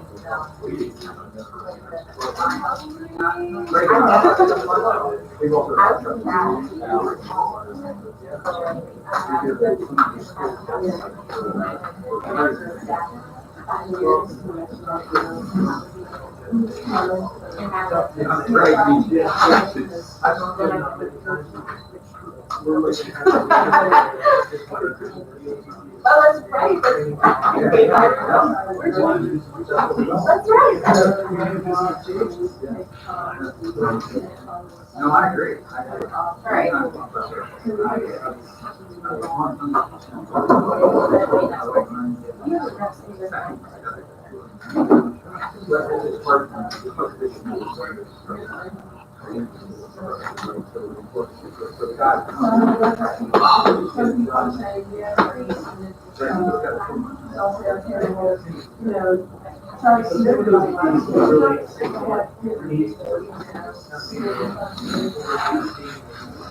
When we had no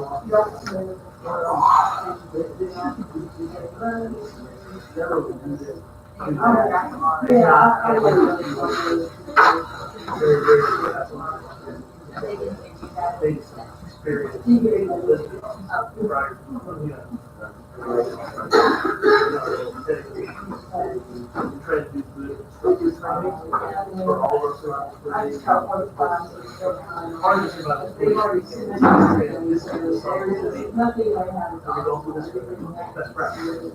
Here's how we can use it. With the support of the course director.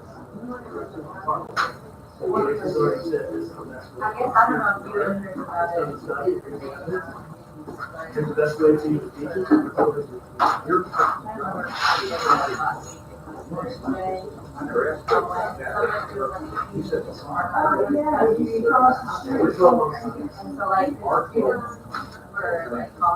They all have various responsibilities in the summer. Some of us actually train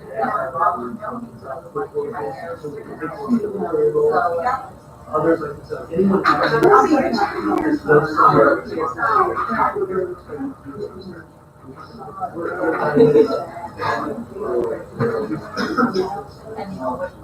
yeah, directed assessment, so all the assessments from school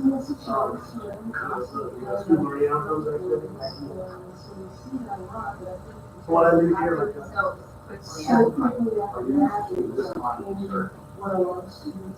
Right up to 10 years. I'm involved in this last year.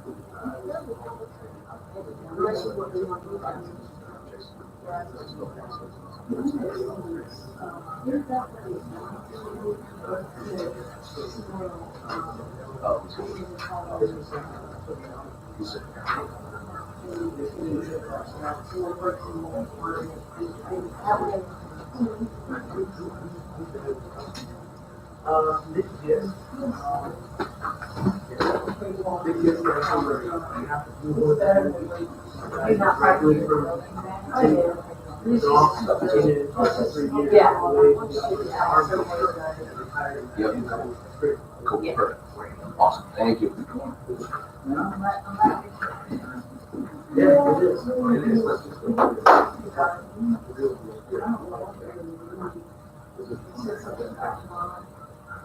That's been the challenge, is to try to do,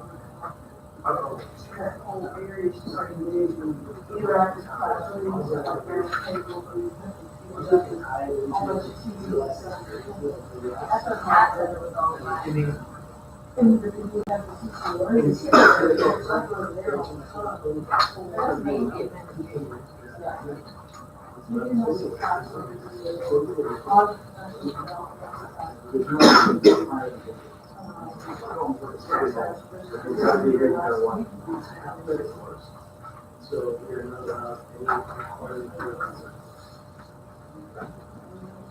but if we can time it,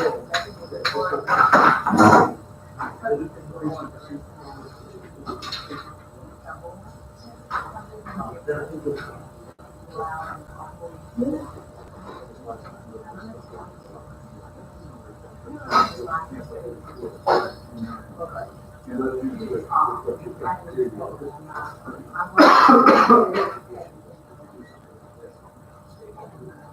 my lane.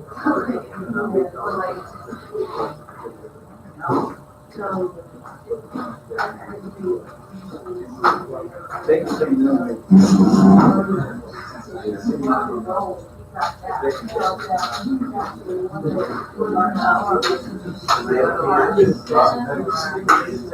think Carl mentioned that we can. What do you think? Have that with them or? Yeah, sure. I mean, that is breaking lunch today. Yeah.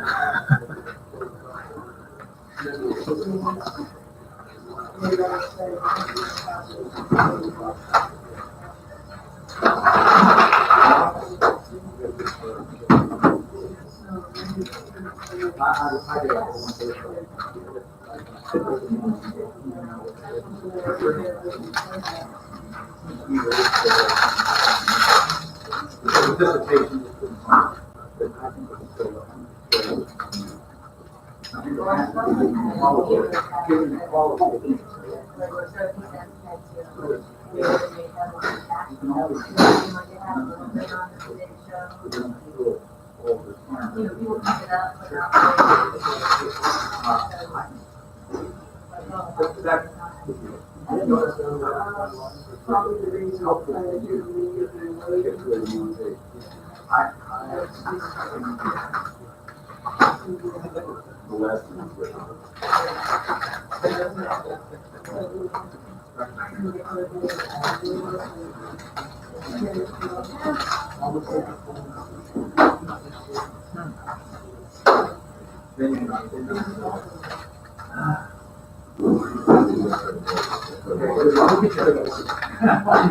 Yes, sir. I'm supposed to have one.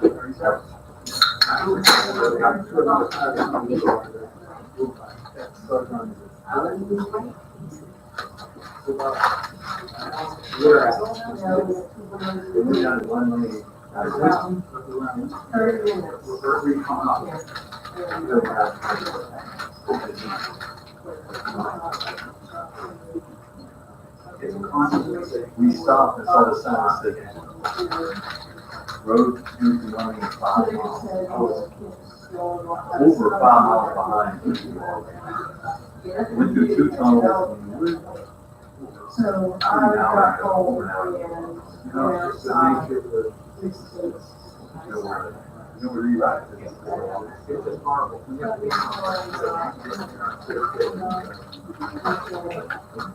So, Went over. yeah, it was a long day. I don't know.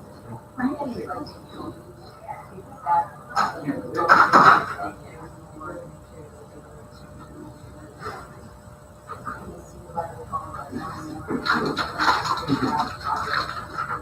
Oh, yeah. I said,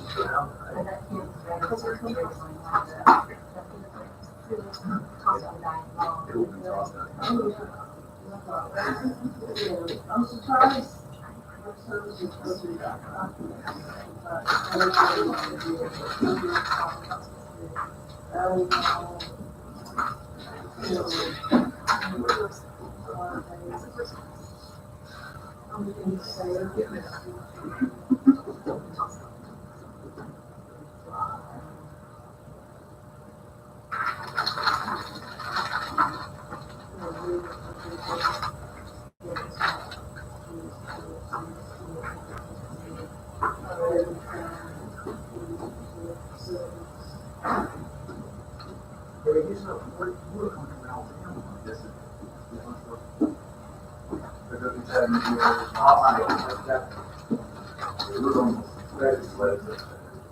I was thinking you would come from Charlotte. That's crazy.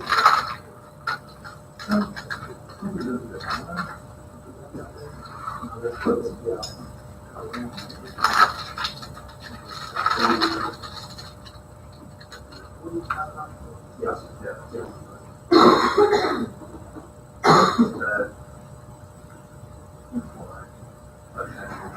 I don't know if that is. It is. Because you are so kind, you deserve it.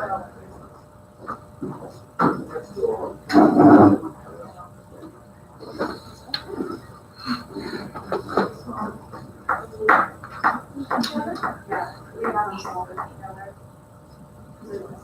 These two, that's what we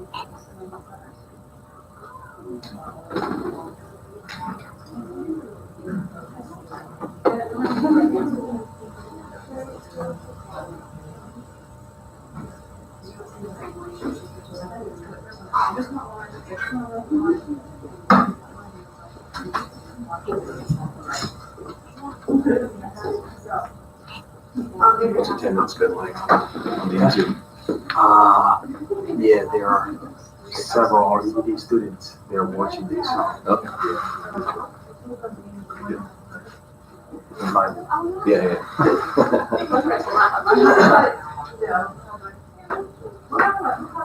And you can do the jump. For your little girl.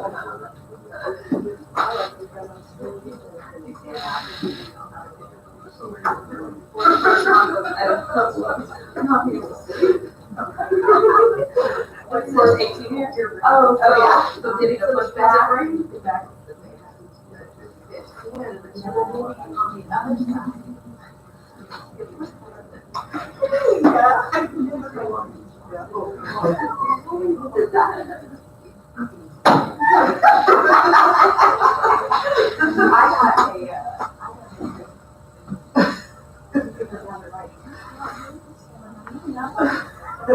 But now I don't like it anymore, so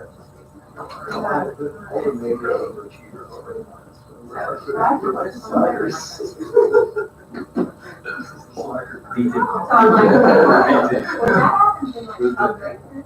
It's the same way like here, this sponsor except track on the. It's like.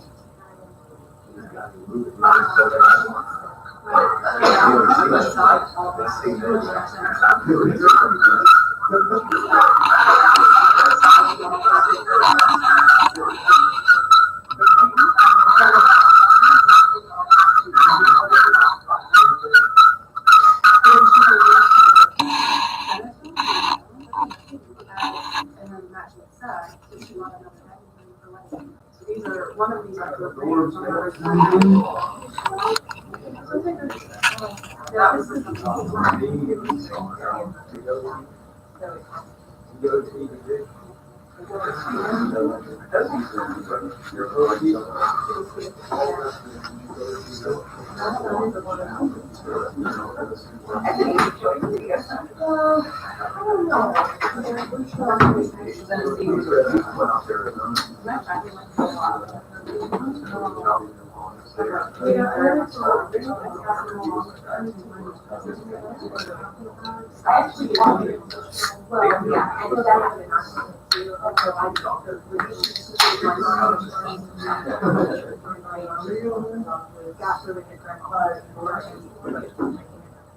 That's so very great to see that.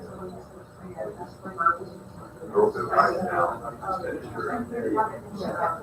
Now you're really like, you gotta make. Advanced practice.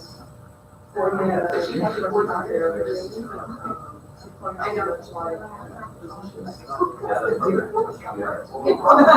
And she'd be like, yes, we're doing college.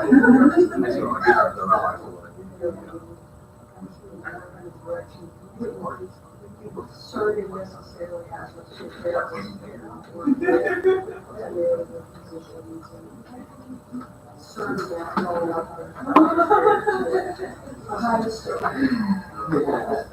He's a cool artist too, very.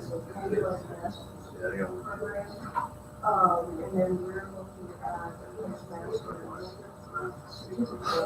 so we already have a master's program, so we're going to kind of, since we have no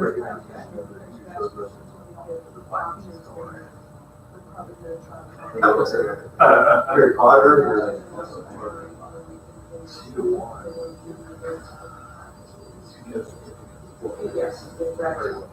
It's really. I got through like half an hour. By the time I started, They already got we wasn't set up for it. Well, our licensing board has created I watched them. I don't have a license. They still practice on us, so, we have,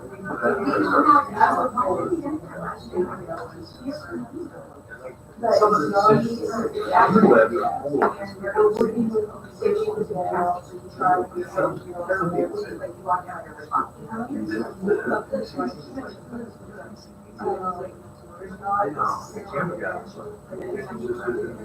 I watched it on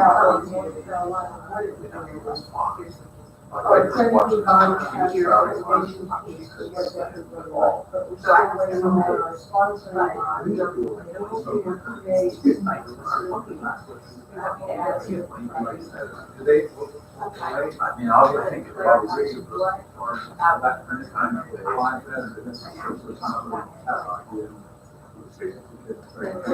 There was any design.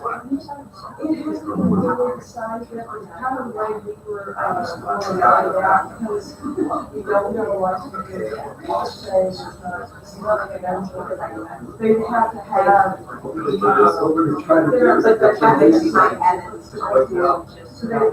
So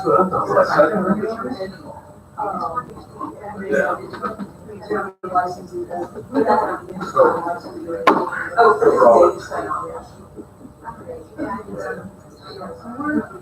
we're working on it,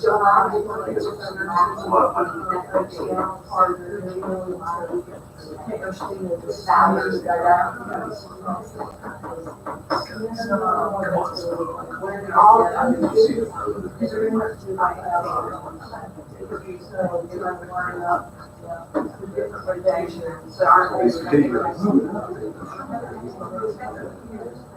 How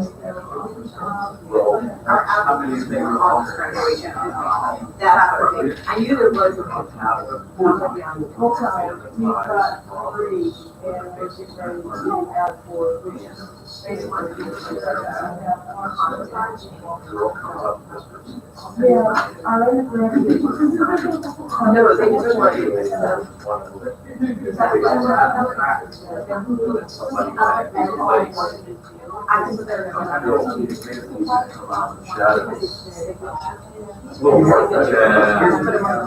They went through this survey of had all my comments. and they were like, Yeah, so, so, and they just. There's going to be a lot of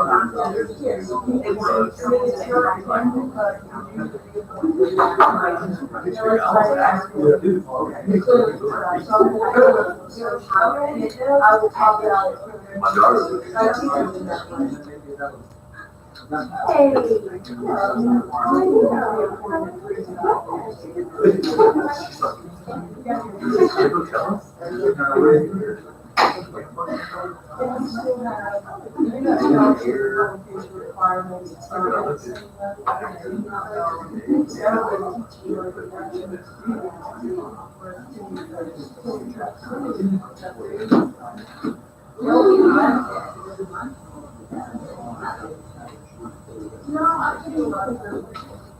There are lecture labs for teaching service. So we are instead of a tenure track of the lecture labs. You must do something.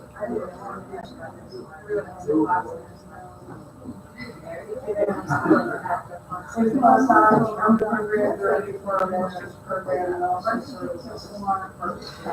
I take a class. So I do get teaching courses, but I don't get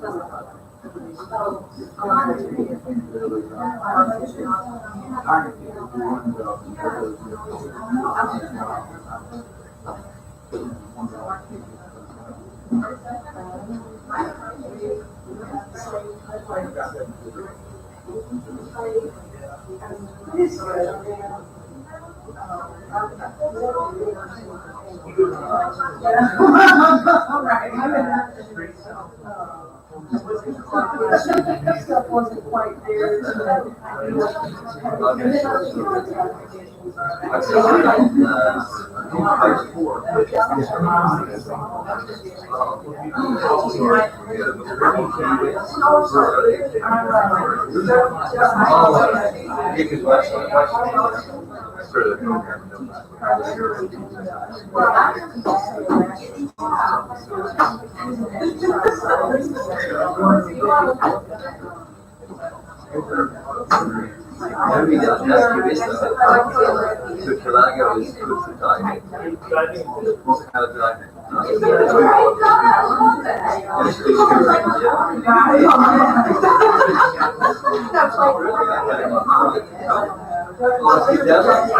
Right.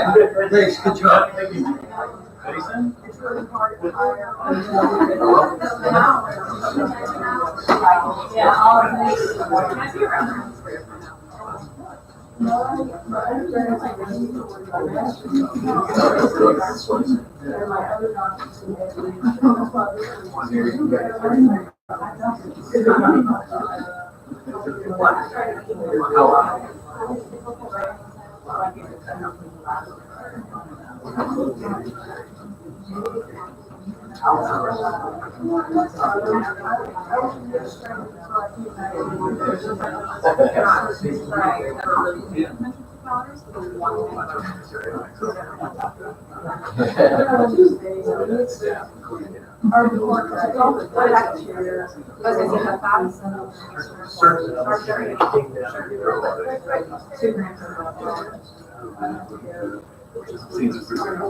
Got it.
I know.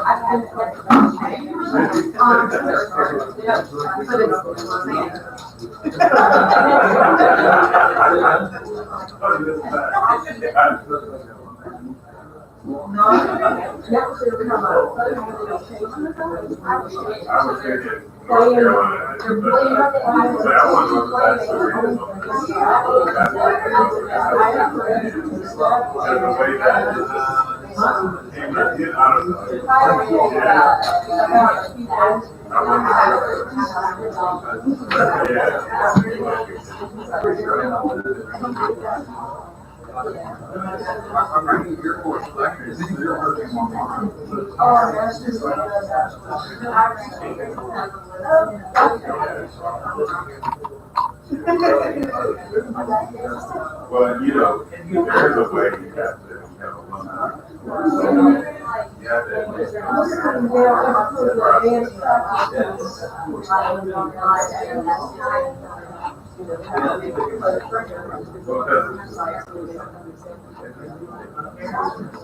Two-minute warning.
Hey, don't forget to get some snacks, buddy.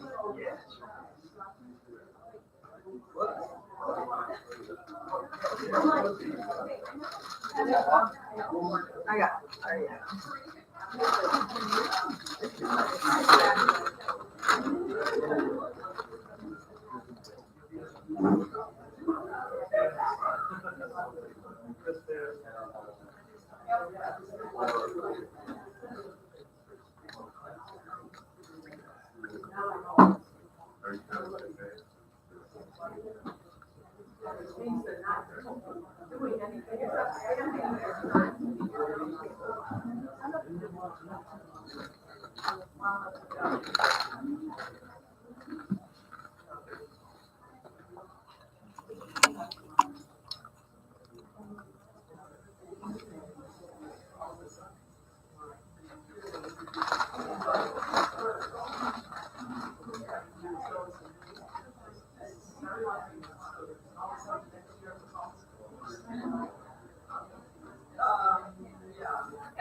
We can, everybody have their seat, so for Andrew to get started.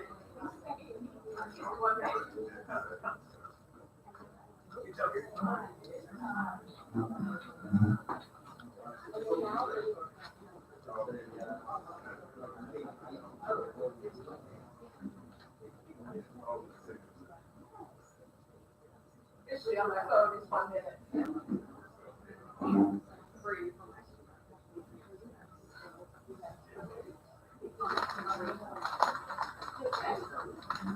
So Andrew is our third presenter.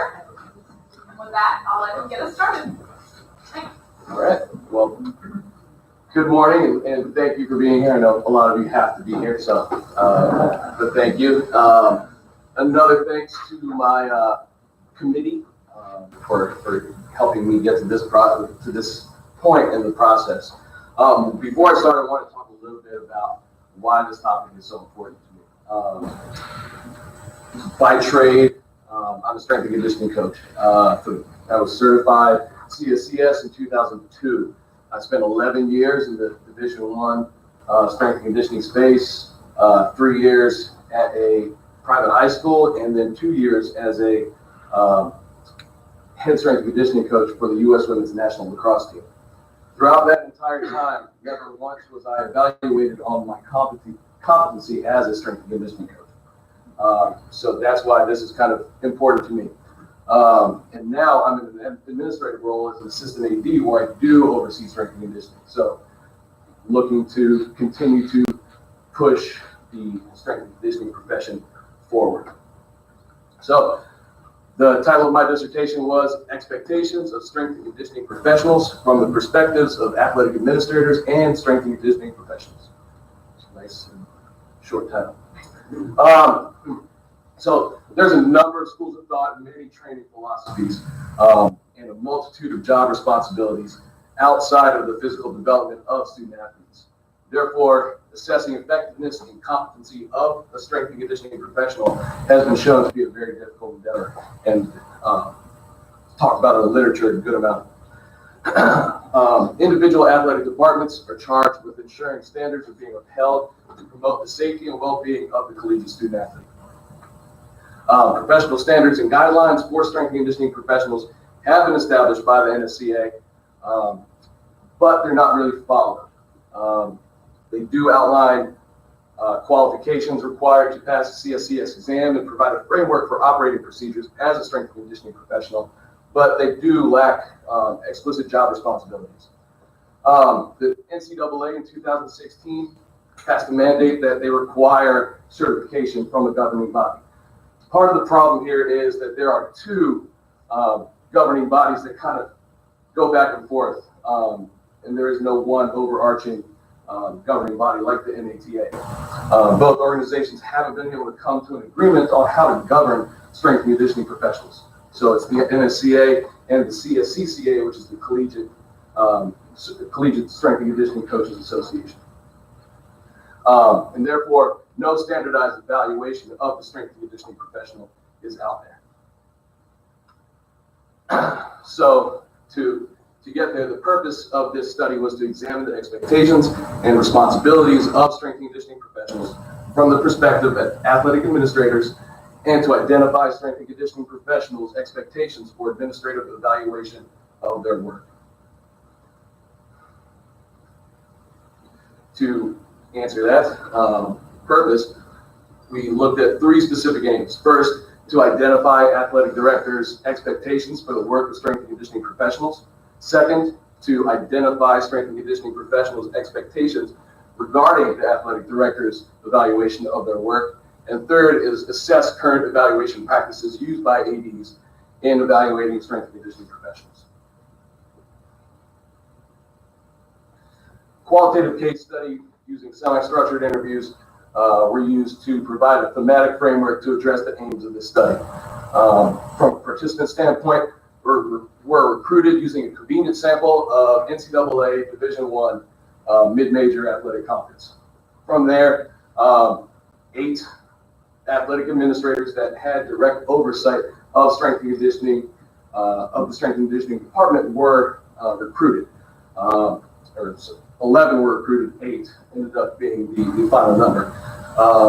It's worth noting that 4 of these ADs were head ADs of their athletic department, 4 were associate ADs.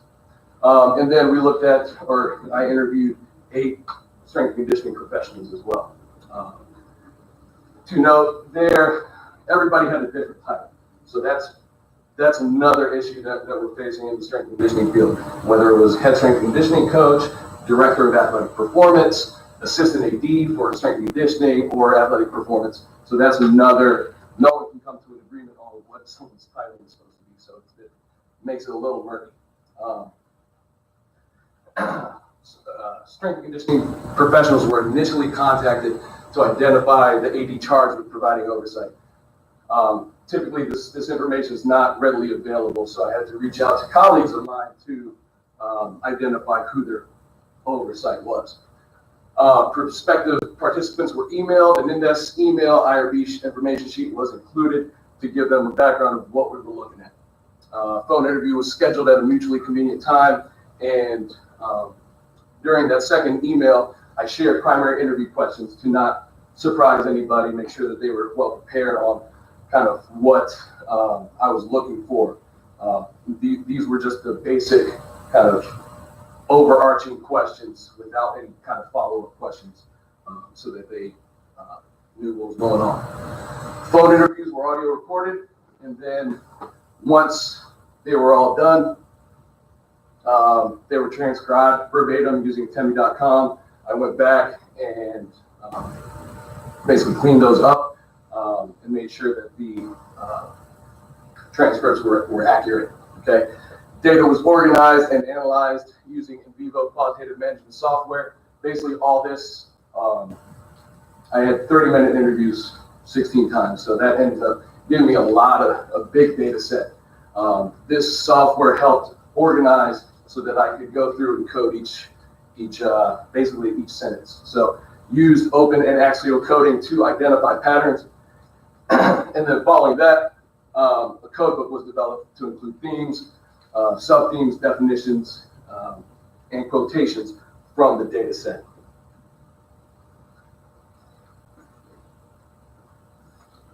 Okay. From the data set, 3 major themes emerged. The first one is the expectations of the role of the strength and conditioning professional. The second was evaluation of the strength and conditioning professional. And the third was the responsibility of the strength and conditioning professional. So we'll go through each one of these a little bit. The first one was expectations of the role of the strength and conditioning professional. ADs and strength and conditioning professionals were in agreement that athlete optimization and injury prevention were primary expectations of the role. ADs went on to talk about sport-specific development. Strength and conditioning coaches did not talk about sport-specific development. A lot of what we, as a strength and conditioning cohort, talk about is developing the athlete, not necessarily for their sport, but just developing them overall. And then injury prevention and reduction was a huge piece as well. So both athletic directors and strength and conditioning coaches saw those two as primary. As a whole, strength and conditioning coaches also spoke on mental skill development as being one of their primary responsibilities, or as an expectation of their responsibility. The second theme was, evaluation of the strength and conditioning professional. Most participants talked about the communication piece. Evaluations varied at each individual institution, and pretty much on a whole, most did not take in a formal evaluation process. Few ADs who did not use formal evaluations pointed to the perpetual evaluation process. So they're always communicating with their strength and conditioning coach. One of the major themes that came, or sub-themes that came out of this from the athletic director's perspective, is that the athletic administrators didn't feel comfortable providing specific strength and conditioning feedback because of their lack of content expertise, whether it's exercise selection, periodization,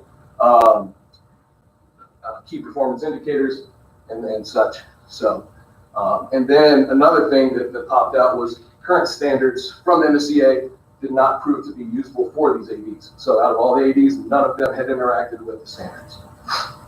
From a strength and conditioning standpoint, it felt like standardization could improve the evaluation process, but most couldn't offer a valid suggestion on what that would look like because of the complexity of the roles. But they all talked about wanting some sort of objective measure of their competency. They all agreed that wins and losses should not be that measure.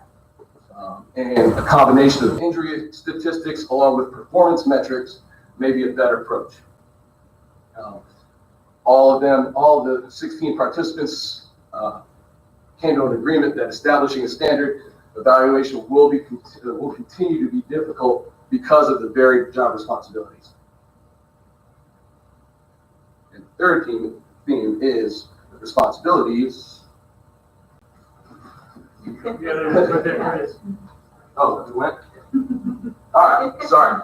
Okay, so for the third theme, both ADs and strength and conditioning coaches understood primary job responsibilities, and that was improving physical performance of student athletes. But outside of that, their responsibilities varied across the board. Athletic directors, there was a multitude of professional-related responsibilities for the strength and conditioning coach or professional that made it difficult to create a standard. AD responsibilities varied slightly between institutions. It's important to note the AD responsibilities because many did not have enough time to spend in the strength and conditioning space to adequately provide an evaluation. One thing I did want to note, no AD oversight of the sports performance unit, that's sports med, athletic training, sports nutrition, sports psychology. None of them had oversight of just that unit. It was sport oversight, whether it was development. They had a number of other responsibilities that take away from, being able to spend time with the strength and conditioning professionals. All the strength and conditioning professionals talked about wearing multiple hats. And we've already talked about the physical and mental development being the biggest piece, okay? And then others have even talked about facilitating nutrition and sports psychology services. A few of them talked about fundraising and community outreach. And then everybody talked about taking on duties as needed. And I think that's just kind of how we operate, okay? If there's something that needs to be done, strength and conditioning coaches typically just step up and go. One big thing that came out was collaboration and communication with the sport coaches. Definitely important to know because ultimately it's the sport coaches that will get evaluated on wins and losses, so it's their team. And then one other thing was none of them were required to teach.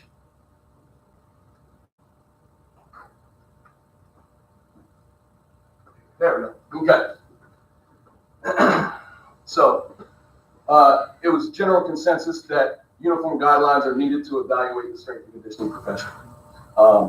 One of the suggestions was to form or bring in an independent third party. They may be best to create these standards, used in future evaluations. And again, like I talked about before, strength and conditioning professionals should not be evaluated based on wins and losses. They're not doing the recruiting, they're not calling the plays. They are responsible for the physical development of these student athletes. A suggestion, again, was to create metrics based on injury statistics, primarily non-contact injuries, injuries that ultimately could be prevented, all right, and performance metrics. Part of an issue there is that because there's so many schools of thought with philosophies, everybody's performance metrics may be a little bit different. So not everybody squats, not everybody cleans, not everybody's going to do a 40, not everybody runs. So there's going to be a wide array of key performance indicators on from the strength and conditioning profession. Senior level administrators with content expertise providing evaluations may be beneficial. Okay, personally, from a completely biased standpoint, this is the way I think evaluation should ultimately end up going, because that's my job now. So, and in a number of other high major Power 5 type institutions, there's a high performance model that's kind of being adopted. So having an AD or assistant or associate AD that can accurately assess these strength and conditioning professionals will be very helpful. Found that utilizing NSCA standards may not be useful at differing levels of competition. So they're not necessarily transferable across all levels. So that was very interesting to find out. And then standardization of guidelines to evaluate the strength and conditioning professional will be useful in establishing a culture that prioritizes student athlete safety and well-being. Formal and consistent evaluations will benefit all parties. That's ADs, strength and conditioning professionals, and specifically the student athlete. And thank you. And I put this one up because I knew I was going to barely make the time. So, thank you.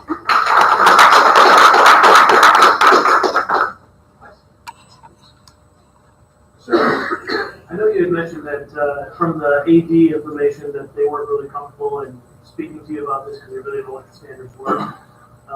Was there any indication that you got that they were willing to kind of broaden their horizons and think about a different way of evaluating these professionals, or they're trying to contribute to the mission other than wins and losses? Yeah, so that was almost as a whole.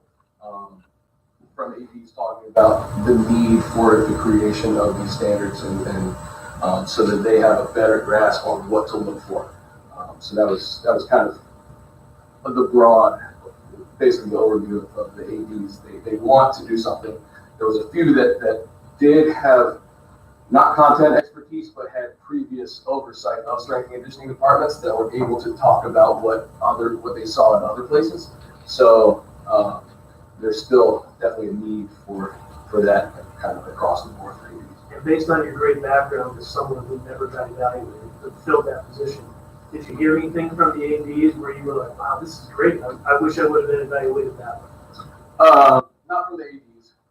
From other strength and conditioning professionals, yes. But not from the ADs. No one really was like, yeah, this is what we need to do to make sure that you're doing your job better. It was all about kind of checking the boxes. There was just various vague kind of overviews of evaluation from a university standpoint. So And then one last question, sorry. Based on the information that you gave them, how do you then how do you propose that you can use that within your Power 5 or more similar to a cohort that you know and trust that are in the same position as you? Yeah, so it's not that they're ignorant of the fact ADs just have many responsibilities. So creating an awareness of this gap will be helpful. And there's a lot of talk, whether it's social media or blogs or even articles and stuff coming out that says that there needs to be a kind of an overseer of the performance thing. And this week, the NCAA came out with a position statement basically talking about that there needed to be better oversight of the strength and conditioning professional and all of the training that goes on. And there needs to be sort of a checks and balances that goes on across the board. Harper? One thing that surprised me about you, so finding that strength and conditioning coaches themselves were so quickly buying in to being evaluated on injury.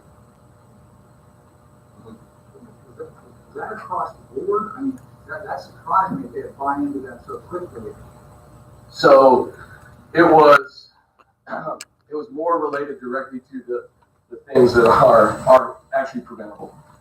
So soft tissue injuries and non-contact type injuries. So in an ideal world, if you're trained properly, you're not going to pull a hamstring. You're not going to do things that are basically non-contact type injuries.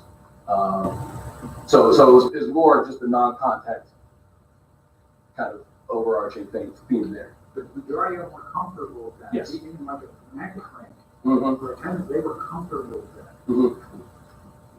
Yeah. Because a lot of the injuries are, whether they're preventable or not, remains to be open. But the non-contact ones can more than likely be prevented, or at least reduced in severity. Yes. So I actually do have a follow-up with that, because I thought that was interesting that working with injury statistics as part of like their expectations was part of a measure of performance. But then when you brought in the main theme about their responsibilities, they only discussed at least collaboration with sports coaches.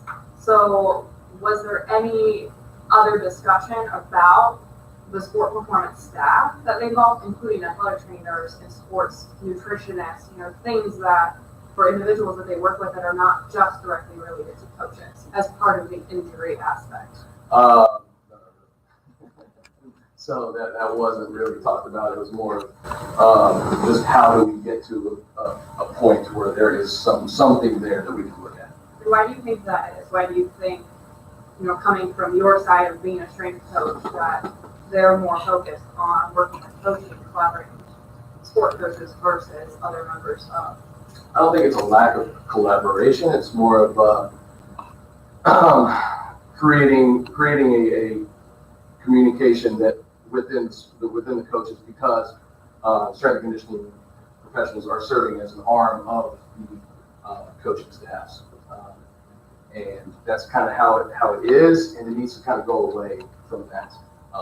Having to be a strength conditioning professional answering to a specific coach and having your livelihood be wrapped in with that coach. But that's kind of how it is. And one of the things that the thing that came out on Friday was strength and conditioning professionals need to be able to answer to an administrator or a strength or a sports medicine professional much more so than the coach.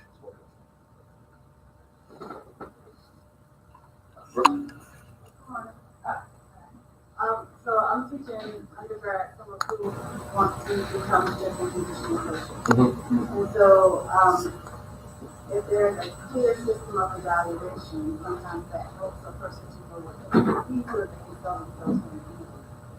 Given that it doesn't seem like that's the standard so far, how can we prepare undergrad students to sell themselves when they go into leadership?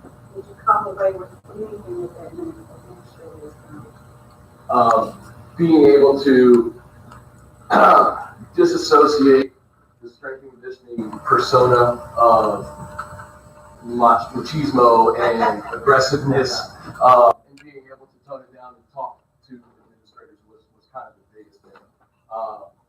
So to prepare a young strength and conditioning coach to talk to them, they basically have to learn communication skills and how to actually convey a message without being on the internet screaming and yelling and headbutting people. So,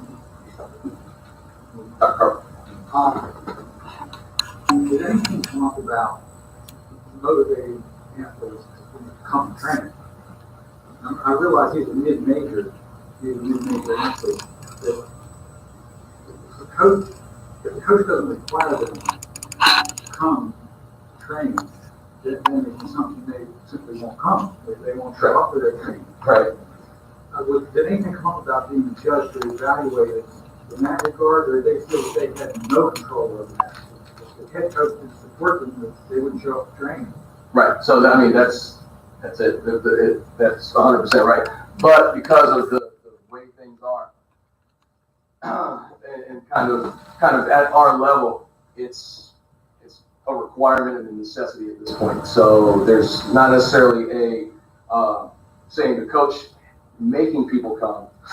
It's one of those things that if you want to be better, you're going to participate in some sort of strength and conditioning, organized and progressive strength and conditioning practice. I mean, my question was, did that come up in terms of them being evaluated, since they don't seem to have total control of that? Right.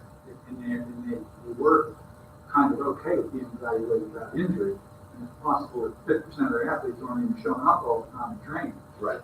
Yeah. So that interaction, right. Interaction. Yeah. I wondered, they didn't bring that up at all, like. No, because everybody trains. There is no question about it. It just happens. Everybody. They're coming. Yeah, they're coming. Well, I would be curious because at our university, we have 2 sport coaches that do not allow their student athletes to train while they're in season. And that is the coach making that decision, not the strength coach. Right. So I could kind of see like where Dr. Harper, like what he's trying to say is unless you're making it mandatory. So I really don't have a question, but just kind of like supporting what he's trying to say is just, I mean, unless we're making it mandatory. But then if you have optional lifting, I mean, now you're asking strength and conditioning coaches not only to focus on their teams, but then extend any extra time to be available. So therefore, you're asking strength and conditioning coaches now to work 60 hours a week. So I mean, so probably those teams that don't train, they would probably be excluded from that person's evaluation. Do you think the student athlete should have a voice in this evaluation process? Yeah, so that was something that did come up. I personally agree. Do think that the student athlete should have a voice. The way we're setting up our evaluation this year is administrators will do the evaluation. Sport coaches, sports medicine staff, and student athletes will all participate in the evaluation process. Something that came out of the AD side on that was that they don't necessarily trust the perspective of the student athlete, because if the strength and conditioning professional is mean or does not see eye to eye with the student athlete, there's going to not be a very high level of reporting, basically. Let me do a quick follow on. So you said athletic directors might not have enough time to spend with the strength and conditioning coach and have a limitation. Yes. Is that unique to this, or do they spend a lot of time with the coaches they evaluate or other people? Yes. What makes this unique for strength and conditioning? So athletic directors typically have, or associate assistant, whoever it is, typically have a number of responsibilities of oversight, or a number of areas of oversight. So if they have sport oversight, for instance, a lot of them do go to practices, do interact with coaches, do interact with student athletes on that aspect. And doing that takes away from being able to go down to the weight room and evaluate what's going on. Another part of that is it can't be a one-time thing, because strength and conditioning coaches, student athletes will respond differently to a new face in the room. So if there's an AD there that's there with a notebook, making notes, there's going to be a little bit of obviously some sort of maybe hesitancy, but there needs to be more of a longer term interaction there, so that they can see the bigger picture. One of the things with the third party, 2 of the strength and conditioning professionals have actually brought in a third party to perform an unbiased evaluation, and they stayed there for 2 to 3 weeks to kind of see exactly how things were going as an audit. I don't think you said anything in this discussion. You didn't run into situations at the major level where coaches were hiring their own strength coaches, right? Correct. Yes. So none of that. There was more of a high major thing. The person that was hired after me, after I moved into my admin role, was a football coach hired. So it does happen, but he's already gone too. So, but you don't have head coaches hiring strength coaches. There's a few For their own team. Is there? At the mid-major level? Yeah, there is. But in your study, you didn't have that? No, because my school was excluded. Right, so Yes, sir. Yes, sir. Hi, Andrew, good job. Very interesting.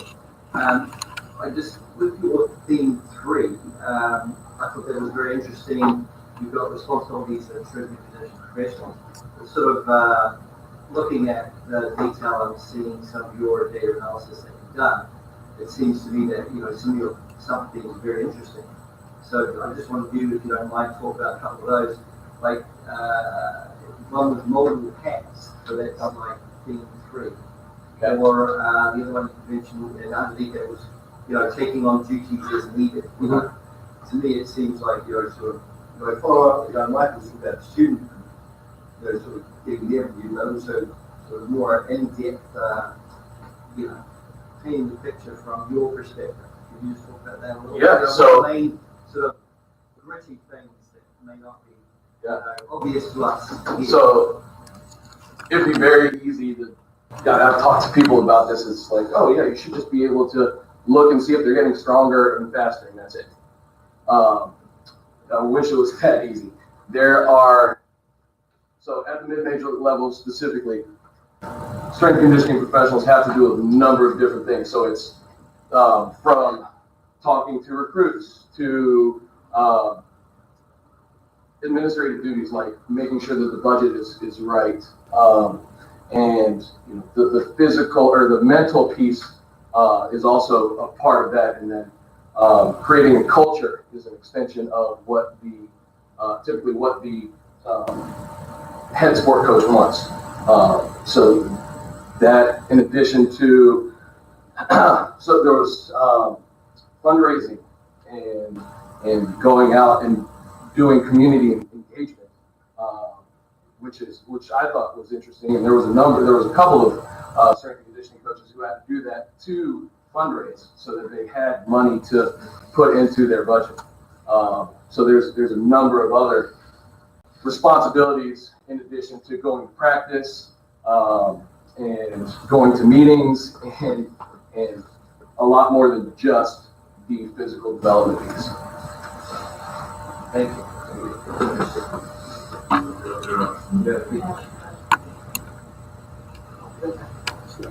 I'm good. I should have.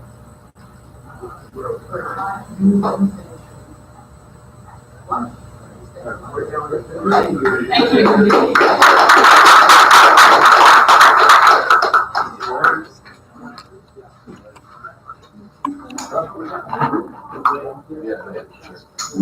And do the same thing.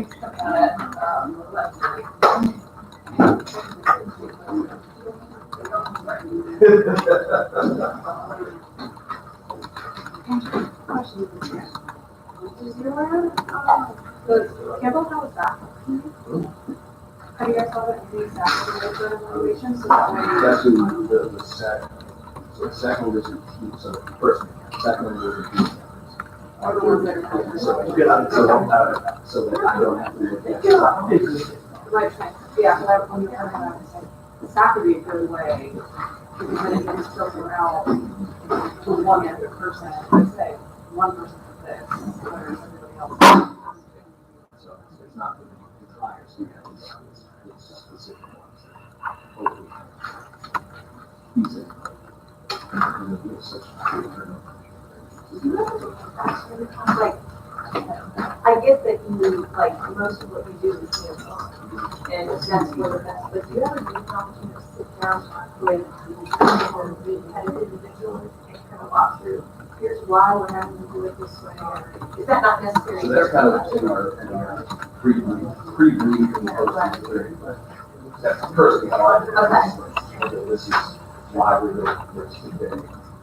With our student athletes, that always helps to create a little bit more value. Because I mean, I get a ton of student athletes in my courses, obviously not these core requirements, and they're all always trying to tell me what to do, and I even had to fact check me in the middle of a lecture. And I was like, go for it, fact check me, I don't care, you know? Because he didn't believe what I was saying, and I just go, okay, I can see where they can be, but you're right, you're so hands-on in this country. And A why. So that we've got that lot.